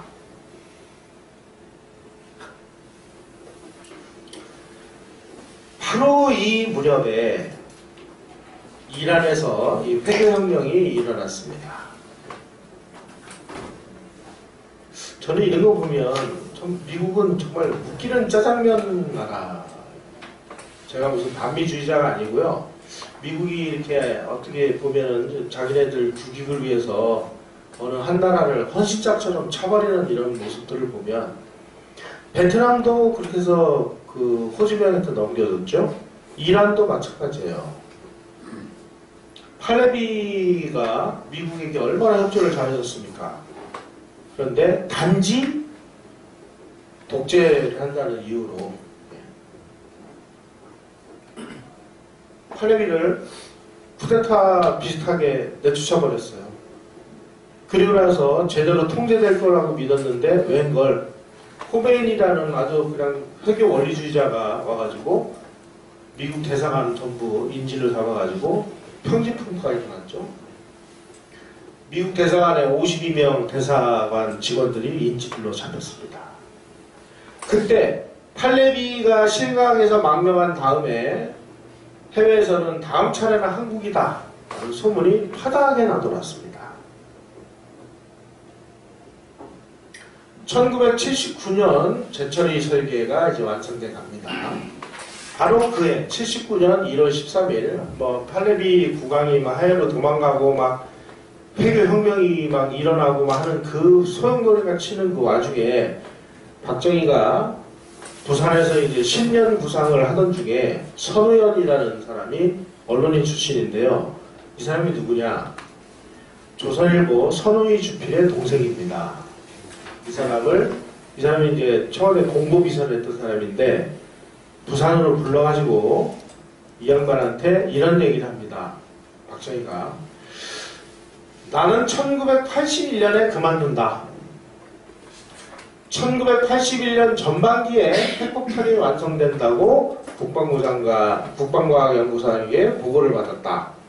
핵폭탄을 우리가 보유하면 김일성이 감히 남침을 못할 거 아닌가. 북괴가 남침하더라도 우리가 핵을 던지면 북한도 날아갈 것 아닌가.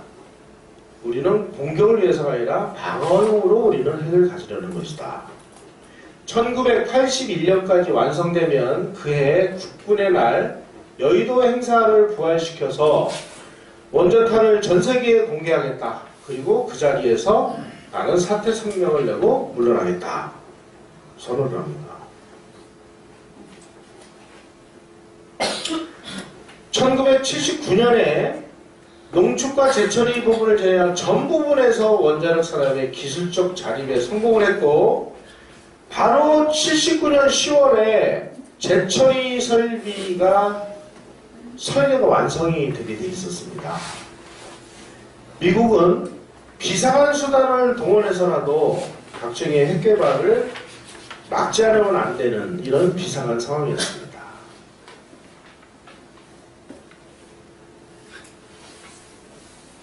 또 제 선물이 또 나오네요. 1979년 9월 10일 날 김영삼 신민당 총재가 박정희 정권 타도를 선언을 합니다. 뭐라고 이게 뉴욕타임스 요건 아니고 타도를 뭐라고 선언했느냐? 군은 특정 정권을 위해서 존재하는 것이 아니다. 군은 본래 임무에 충실해야 된다. 국민들이 총궐기하여 항쟁하지 못하면 우리 모두 역사의 죄인이 될 것이다. 6일 후인 9월 16일 날 뉴욕타임스하고 인터뷰에서 카터 미 행정부의 소수 독재의 박정희 대통령 정부에 대한 지지를 종식해달라라고 요구를 해요. 네. 뭐 학술용어를 잘 사용하시네요. 네. 개새끼입니다. 네. 오히려 김대중보다 더 나쁜 놈. 더 나쁜 놈입니다. 네. 제일 나쁜 놈. 이 발언을 문제 삼아가지고 여당 의원들이 10월 4일날 김영삼 의원을 제명을 하니까 그 다음날 미 국무성이 항의 차원에서 글라이스틴 주한 미국 대사를 본국 소환을 해요. 대사를 소환한다는 것은 가장 강력한 외교적 항의의 표시입니다. 그리고 10월 13일 날은 카터 대통령이 직접 나서서 김영삼 제명을 공개적으로 비난을 합니다.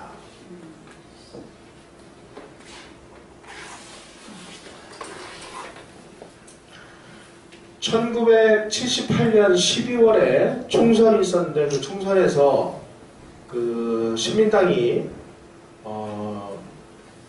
이 여당을 이겼어요. 그 책임을 물어가지고 김정년 비서실장이 물러나고 김계원이라는 사람을 비서실장으로 임명을 합니다. 그런데 그때 이 차지철과 김재규, 이게 차지철이고 이게 김재규인데 이 두 사람이 서로 으르렁 했었어요. 요 사이에서 완충장치를 한 사람이 요 김정년 비서실장이었는데 이 사람이 물러나니까 이 두 사람이 직접적으로 충돌하기 시작을 했습니다. 게다가 김계원이라는 비서실장은 이게 사성장군 출신이고 자유중국 대사로 7년을 근무했기 때문에 한국이 어떻게 돌아가는지에 대한 감이 없는 사람이에요. 그러다 보니까 차지철이가 형님 그런 제가 알아서 하겠습니다. 그래가지고 경호실장인데도 불구하고 비서실장의 고유 권한을 마구 침해를 해버렸습니다. 그때마다 이제 김재규하고 사사건건 충돌을 하면서 권력 핵심 간의 이 갈등이 벌어지는 요 사이에 외세가 개입할 수 있는 이런 틈이 벌어지기 시작한 것입니다.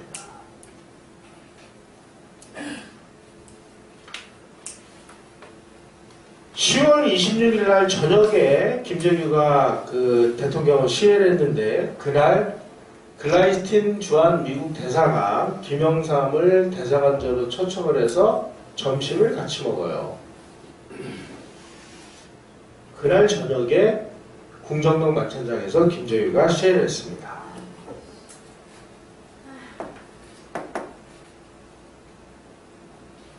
박정희 시해 사건 이후에 미국 정부는 자기네들이 12.6 사태에 개입하지 않았다고 홍보하는데 비상한 노력을 기울였어요. 서울의 미국 대사관 직원들이 주요 신문사를 다니면서 CIA 개입설을 적극적으로 부인했습니다. 아니 누가 뭐래? 아니 누가 뭐래? 왜 그래 이거? 글라이스틴 대사나 이 브루스터 CIA 한국 지부장, 이 브루스터라는 사람이 아마 제 기억으로는 이게 확실치 않습니다. 옛날에 농구 국가대표 하던 박찬숙이라고 있었어요. 네. 그 박찬숙의 남편인가 그런데 하여간 아주 CIA 서울 지국장이었습니다. 혹은 주한미 팔군사령부의 고위 장성 등이 김재규가 이거를 뭘 하도록 무슨 어떤 암시를 준 건 아니냐 이런 얘기들이 그 당시에 파다하게 나돌았습니다만은 뭐 근거 증거 이런 게 없으니까 뭘 얘기를 못하죠. 예. 구체적으로 언급을 하지 않았을지는 모르겠지만 김재규가 박정희를 제거하고 정권을 잡게 될 경우 미국은 반대하지 않을 것이라는 어떤 간접적인 사인을 줌으로 해서 김재규가 이를 저지르도록 한 건 아니냐 이런 얘기들도 파다하게 나돌았습니다. 요게 글라이스틴 이 사람이 이제 외교관에서 물러난 다음에 회고록을 썼어요. 알려지지 않은 역사 책인데 여기에 이렇게 그 얘기를 합니다. 글라이스틴 자기가 미 국무성에 1979년 11월 19일 날 보낸 보고서 내용입니다. 김재규는 재판에서 나와 나의 전임자들이 자기에게 박 대통령을 공격하라고 부추겼다는 주장을 할 가능성이 있다. 하지만 우리는 그런 일을 하지 않았다. 그러나 우리가 박 대통령의 행동을 공개 비판한 것 때문에 김재규는 우리 비판을 오해해서 박정희의 최후가 다가오고 있다든지 그가 사라지는 것에 대해서 미국이 좋아하지 않을 이유가 없다든지 하는 식으로 생각했을 가능성은 있다. 묘하게 비틀어놨죠? 예. 또 이렇게 써놨습니다. 미국의 지나친 압력과 불만 표시는 박 대통령의 정통성에 영향을 미쳤으며 우리의 조치와 발언들이 그의 죽음에 간접적인 압력을 가했을 것이다.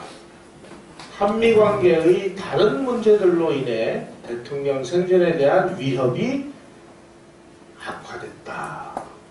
다른 문제가 뭘까요? 몇 개 말입니다.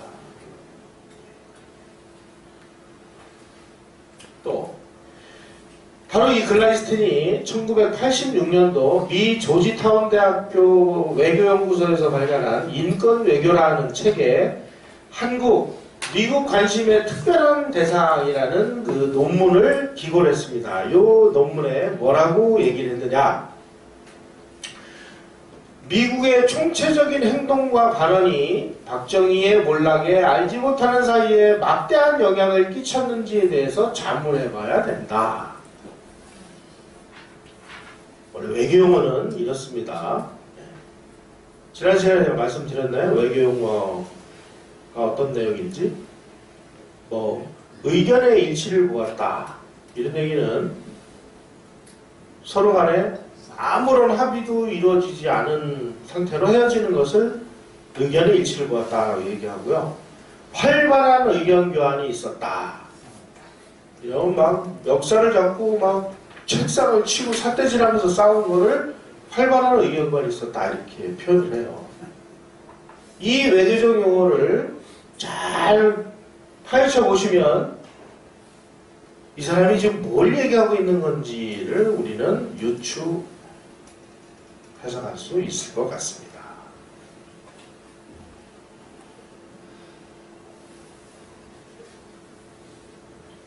미국은 전두환 쿠데타를 묵인했습니다.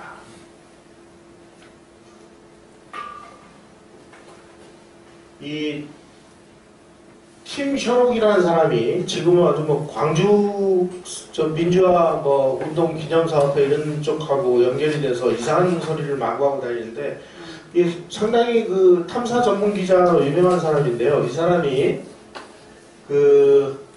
보도한 바에 의하면은 79년 12월 10일 전두환 쿠데타를 묵인을 한 데다가 신군부의 5.17 쿠데타를 열흘 전에 승인을 했다. 이렇게 보도를 했습니다. 그 다음에 박정희 시해 열흘 후에 카터 대통령, 사이러스 벤스 국부장관, 크리스토퍼 국무부 차관, 리처드 홀브룩 동아태 차관보, 윌리엄 글라이스틴 주한미 대사로 이뤄진 극비 정책 설정단을 구성을 해서 한국 상황을 집중 조사한 후에 카터 행정부가 한국의 새 정책 노선을 발표를 했다. 그 새로운 정책이 무엇이냐?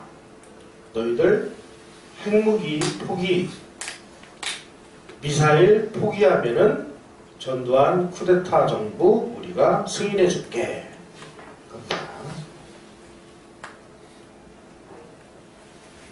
레이건 대통령이 전두환 직권을 승인하는 조건으로 바로 이 핵무기와 이 백곰 미사일의 사령탑인 국방과학연구소, 여기서 핵개발과 미사일 연구팀 해체를 요구를 해서요. 80년 8월에 백곰 개발의 사령탑인 신문택 소장, 연구 책임자인 이경서, 강인근 박사 등 30명의 핵심 인물들이 쫓겨납니다. 81년 1월 달에는 해결료 개발공단이 재처리하는 회사였었죠. 이걸 원자력 연구소하고 통합을 해서 이름도 에너지 연구소로 바꿔버립니다. 그리고 해결료 연구를 금지시켰습니다. 연구 개발을. 82년 12월에는 신임 ADD 소장을 보내가지고 총인원 2,400명 중에 핵심 연구원, 핵과 미사일을 개발하던 800명을 해고해서 ADD로 완전히 초토화를 시켜버립니다. 1991년 11월 8일 날 노태우가 한반도 비핵화 선언을 하는데 여기에 대한민국은 해결료 재처리 시설 및 핵 농축 시설을 보유하지 않는다. 이거 미친놈 아니에요? 2006년 12월에 북한은 핵실험에 성공해서 핵 보유국을 선언했습니다.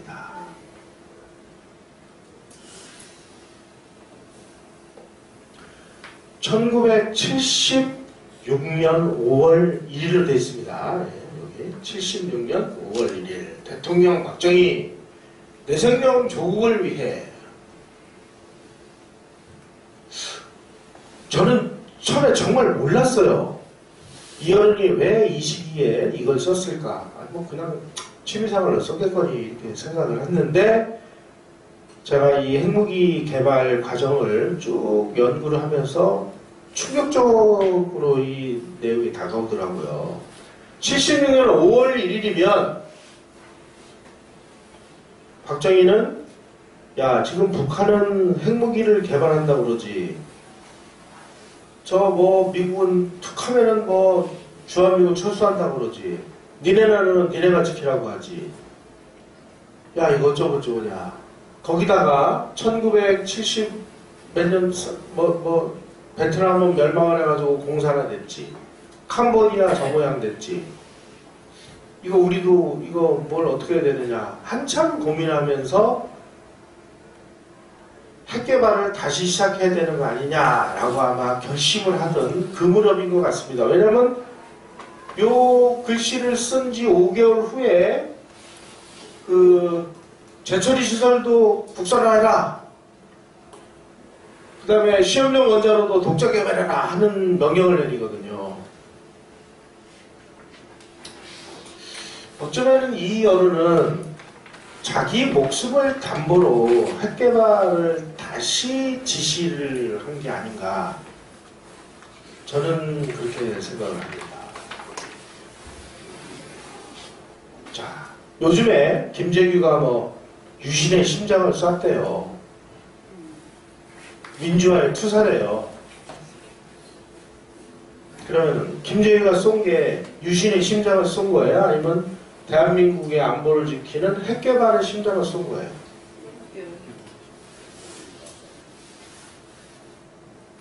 이래도 김재규가 열사예요? 여러분, 미국은 도대체 어쩌자는 거죠? 예.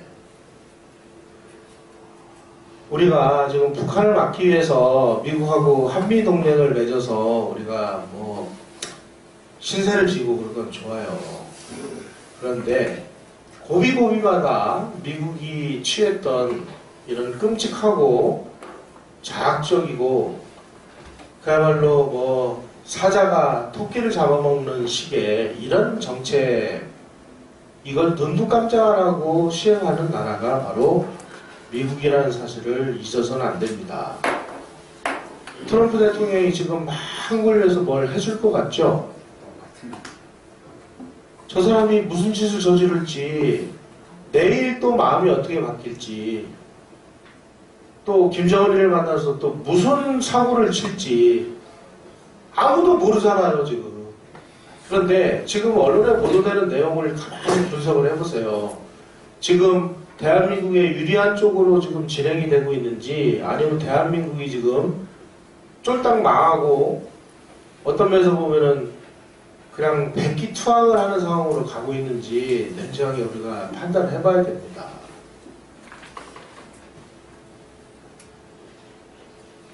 이런 거 보면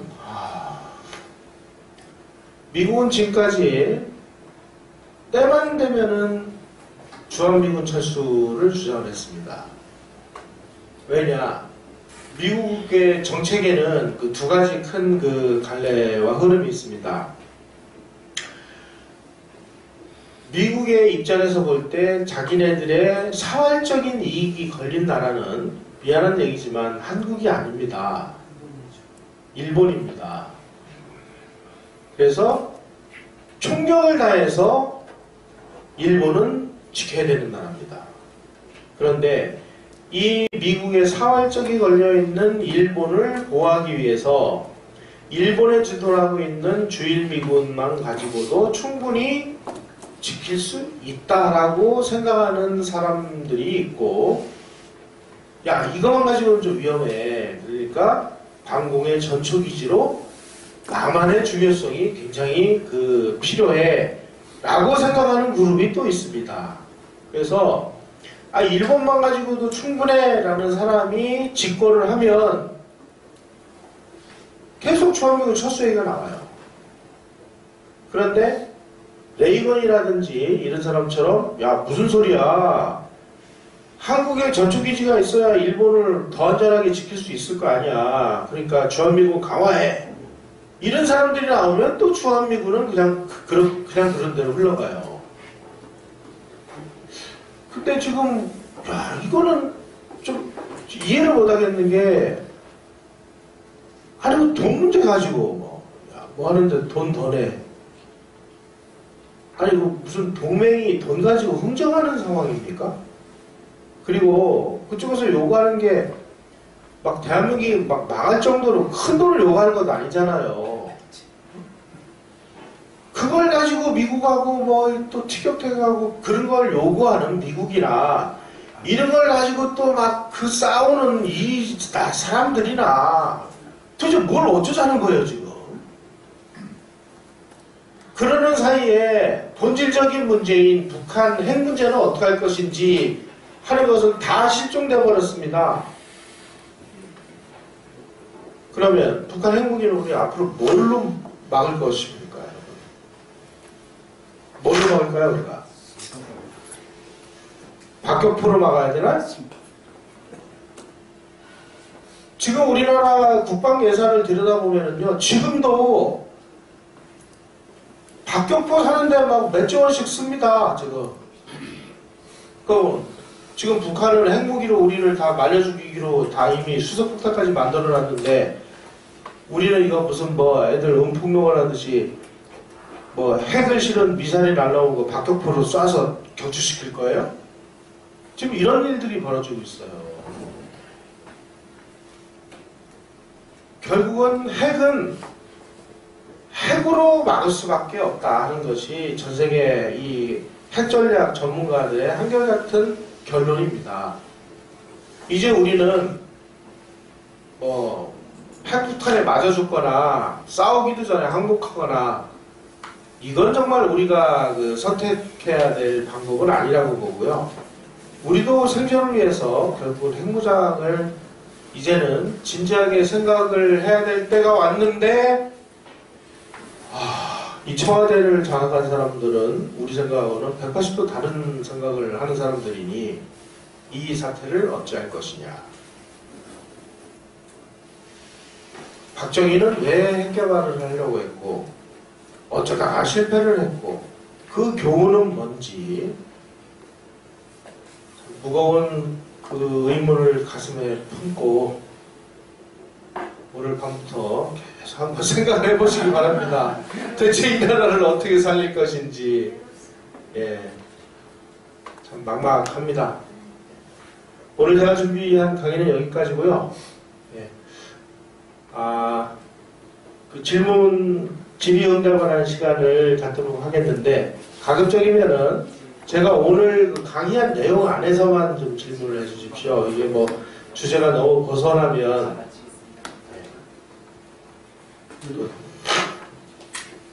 말씀하십시오. 시사 문제로 문의를 드리겠는데 지금 뭐 핵무기 때문에 잘 안 되니까 산당 사람들이 뭐 미국 가서 뭐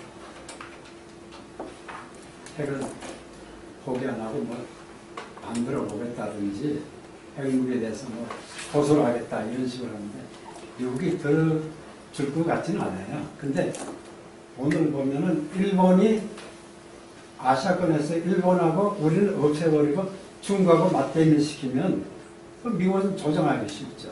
그냥 한국 중국에다 귀속시키고 한국 북한이나 남한 사람을 생각하지 않을 때 미국은 뭐 일본도 지금 바로 중국을 싸우면 대단한 입장이거든요. 원자투만 안 쓰면. 그냥 한국은 뭐 정말 미국 조야가 이랬다 저랬다니까 있어도 그만 없어도 그만 극단의 경우에는 흉내만 낸다 그러는데 그런 미국도 그러긴 한데 그런 좀 장기적인 전망 아주 많은 전망에 10년 내에 어떤 그가 일어날지 말씀 주시면 제가 무슨 뭐 쪽집게 점쟁이가 아니라서 마찬가지로 말씀드리기 어려운데요. 지금 거의 뭐 막다른 골목에 와 있는 것 같아요. 예. 지금 미국하고의 동맹, 일본하고의 전통적인 우방 관계가 다 무너져서 한국은 이제 구한말에 고종 민비식의 발가벗은 상황이 지금 되어가고 있고, 일본은 전통적으로 메이지 유신 이후서부터 일본이 한국을 합병을 해서 아예 그냥 한반도를 일본의 영토로 만들어 버릴 때까지 절대로 한반도가 자기네들을 적대하는 세력에게 넘어가지 않도록 하는 것이 일본의 국가 전략이었습니다. 아마 그 국가 전략이 그 이후로도 바뀌지 않을 것 같아요. 예를 들어 봅시다. 한반도가 공산화가 됐다. 그러면 그게 아니더라도 한국이 친중으로 휩쓸려 들어갔다. 일본이 그야말로 자기 복부에 치명적인 칼날이 겨뤄져 있는 모습이 될 텐데, 이거는 자기네들의 국가 전략이 있어서 아니라는 거죠. 그래서 어떻게 하든지 이럴 때 사실은 지난 시간에 제가 한번 강의를 드린 것 같은데, 일본이 이런 상황이 되니까 민비를 죽여버리잖아요. 청일전쟁 이후에. 그런 거 비스무리한 극단적인 일이 일어날 개연성이 저는 매우 높아지고 있다고 봐요.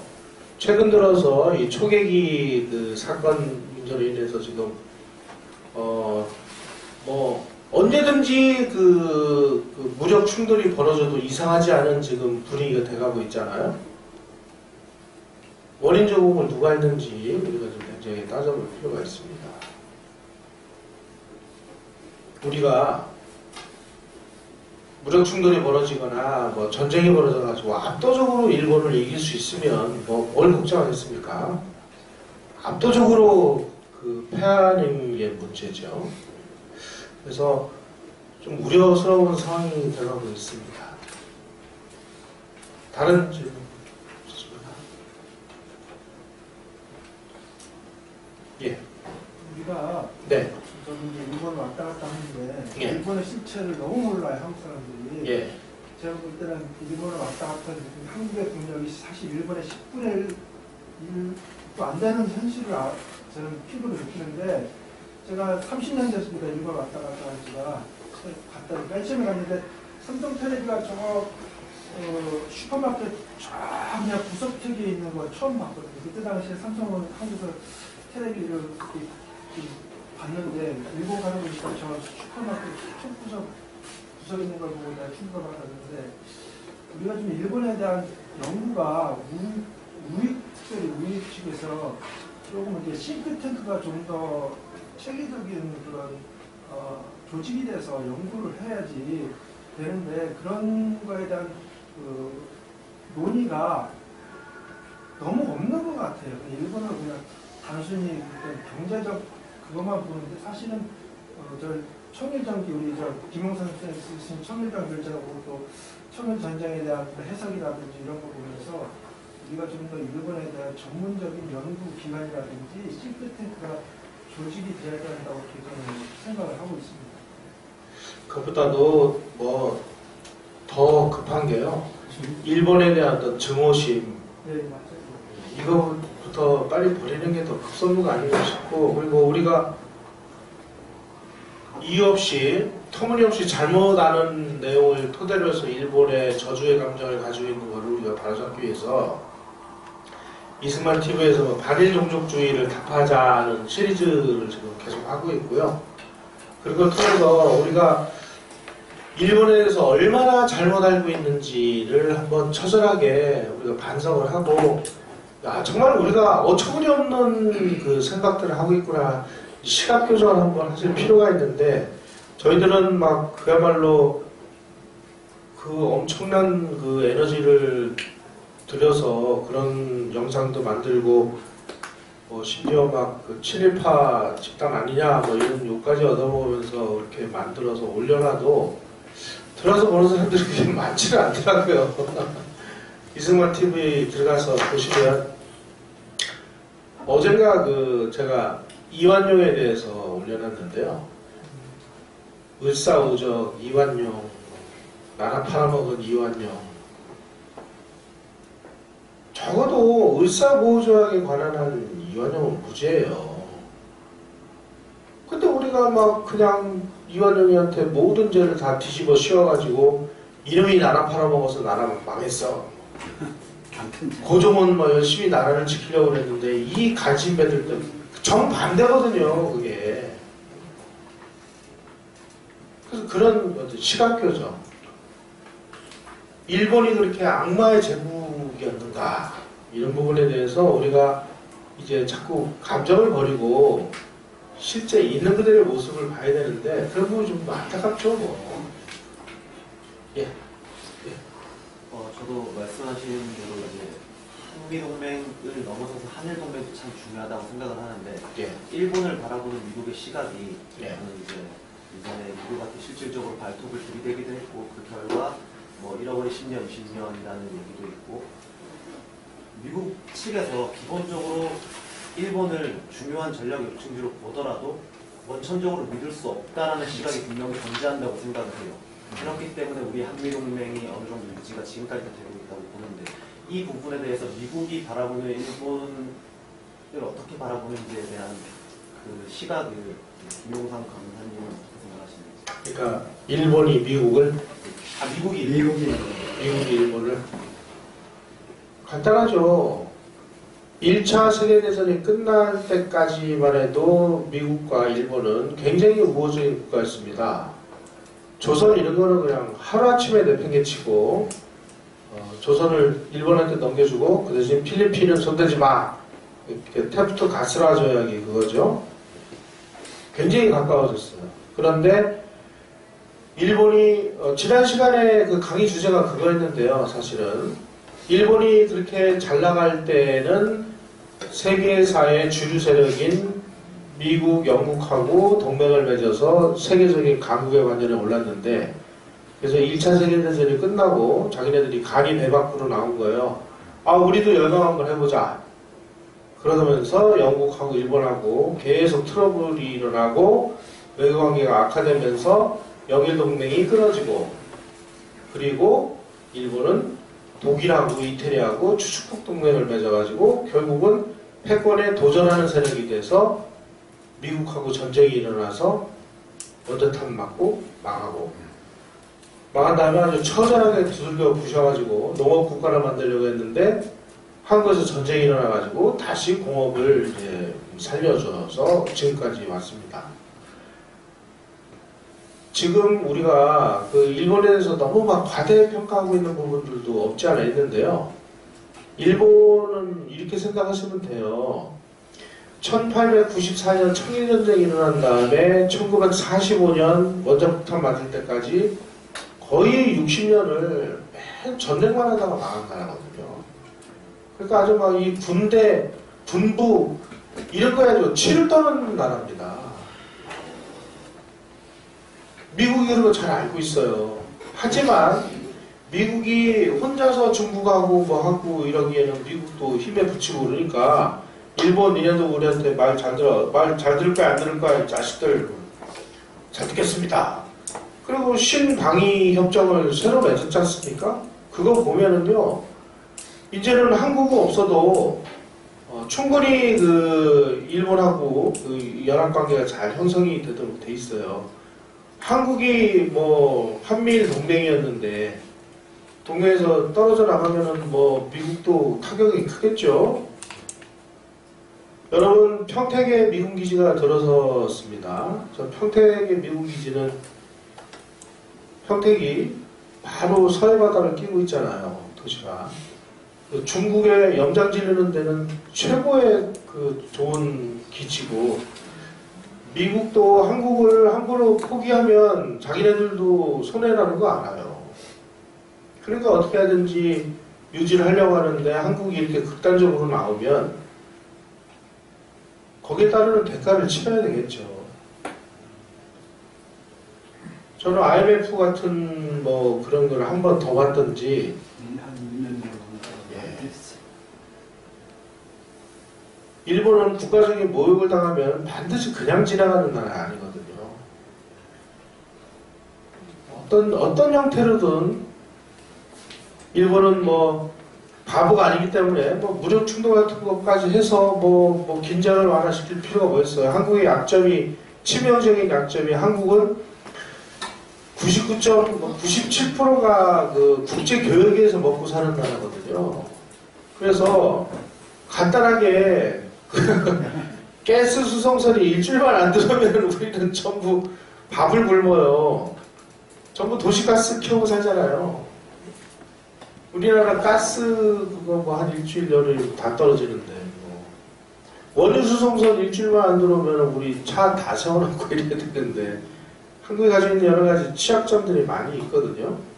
뭐 그걸 어떻게 한다든지 또 우리는 계속 국제 교역을 해야 되기 때문에 이 경제 원화 환율, 뭐 엔화 환율 뭐 이런 게 어느 날 급격히 변동이 일어나면은 IMF 같은 사태가 또 올 수도 있는 거고 우리는 너무나 취약한 점들이 많아요. 그래서 한미일 이 삼각동맹의 축을 함부로 깨면 안 되는데 지금 우리가 이걸 인위적으로 나서서 우리는 반미, 반일, 친중, 친북이잖아요 지금. 어떡하겠어요?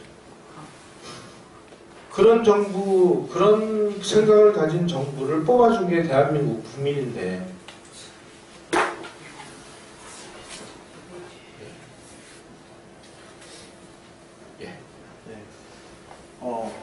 제가 알기로는 1960년부터 80년대 초까지, 아니 90년대 초까지도 이제 소련하고 미군하고 냉전 시기였잖아요.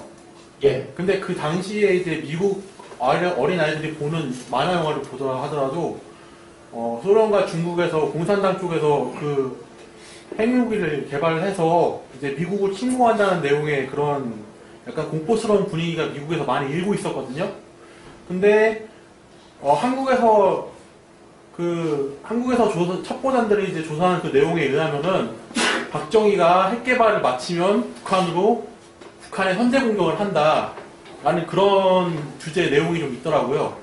근데 이제 그렇게 되면은 한국의 동맹국인 미국까지도 북한을 이제 감싸고 있는 소련이나 이런 것 때문에 3차 대전이 일어날 수 있는 그런 가능성을 미국에서 좀 이제 많이 이제 그걸 본 것 같아요. 그래서 이제 박정희 핵 개발을 방해했다는 설에 대해서는 어떻게 생각하십니까?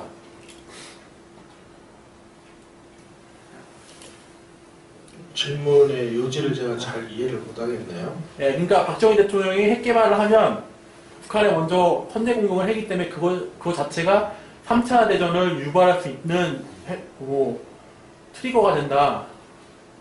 그러다는 그런 설에 대해서 어떻게 생각하시는지 좀 궁금합니다. 글쎄 그런 얘기를 하려면 네. 그런 거에 대한 어떤 근거를 가지고 얘기를 해야 되는데 네. 그냥 막연한 설이라든지 이런 걸 가지고 뭐 그런 것들을 평가한다는 건 좀 적절치가 않은 것 같네요. 네. 그래서 지금 박정희 대통령께서 지금 그 핵개발 관련해서 그런 수많은 고생을 하신 것에 대해서 강연을 잘 들었습니다. 근데 저도 뭐 우리나라에 핵이 있으면 좋겠다 생각하는 사람 입장이긴 한데 지금 국제 뭐 이런 제재나 규약 이런 것들 때문에 실질적으로 핵 개발을 한다고 우리가 움직였을 때뭐 못하게 될 그런 여러 가지 이유들이 있잖아요. 그래서 그렇다 그러면은 미국에 있는 이미 지금 핵은 많이 있으니까 투여하신 수단도 많이 있고 일종의 핵 우산이라고 하는데 그런 거를 그냥 저희가 활용하면 안 됩니까? 되죠. 지금 정부가 말하는 그런데 미국이 언제까지 해구사를 해주리라는 보장이 있어요? 그러면 자, 한번 이렇게 생각해 봅시다. 지금 현 정부가 노골적으로 한미 동맹을 깨고 지금 친중, 친북, 반일, 반미로 이제는 삼척 동자도 다 아는 세상이 됐잖아요. 아무리 거짓말을 한다 하더라도. 그런데 미국이 뭐가 예뻐서 아니 미국도 뭐가 있어야 될 거 아니에요. 그런 논리가 성립이 되려면 우리가 한미동맹의 틀을 끝까지 그 틀에서 벗어나지 않는다라는 것을 모든 행동이라든지 이런 데서 보여줬어야 돼요. 그런데 우리는 그게 아니에요. 문재인 정부만 지금 뭐 친중 정책을 펼칠 게 아니잖아요. 내가 이런 얘기하면 또 여기 뚜껑 열리실 분 많은데 박근혜 대통령도 그랬고 이명박도 그랬고 노무현도 그랬고 다 그랬어요. 김대중도 그랬고. 그러니까 제 말은 핵을 개발하는 거에 열중할 게 아니라 한미 동맹을 강화할 방법을 찾는 게 쉽지 않는가. 그것도 하나의 방법이죠. 그런데 지금 우리가 그 반대로 가고 있으니까 우리가 정신 차려야 돼. 한미 동맹 관계가 굳건해지면 그런 것도 얼마든지 그 하나의 새로운 대안이 될 수가 있죠. 이제 그게 아닌 상황이 되니까 지금 뭐 한미 동맹은 언제 깨져도 이상하지 않을 상황이 됐고 아까 말씀드렸듯이 일본하고는 언제 전쟁이 일어나도 그 이상하지 않은 상황이 돼버렸는데 그 와중에 미국이 한국을 위해서 뭐 해구산을 해준다? 이거는 네. 예, 마지막으로 한 분만 더 질문을 예.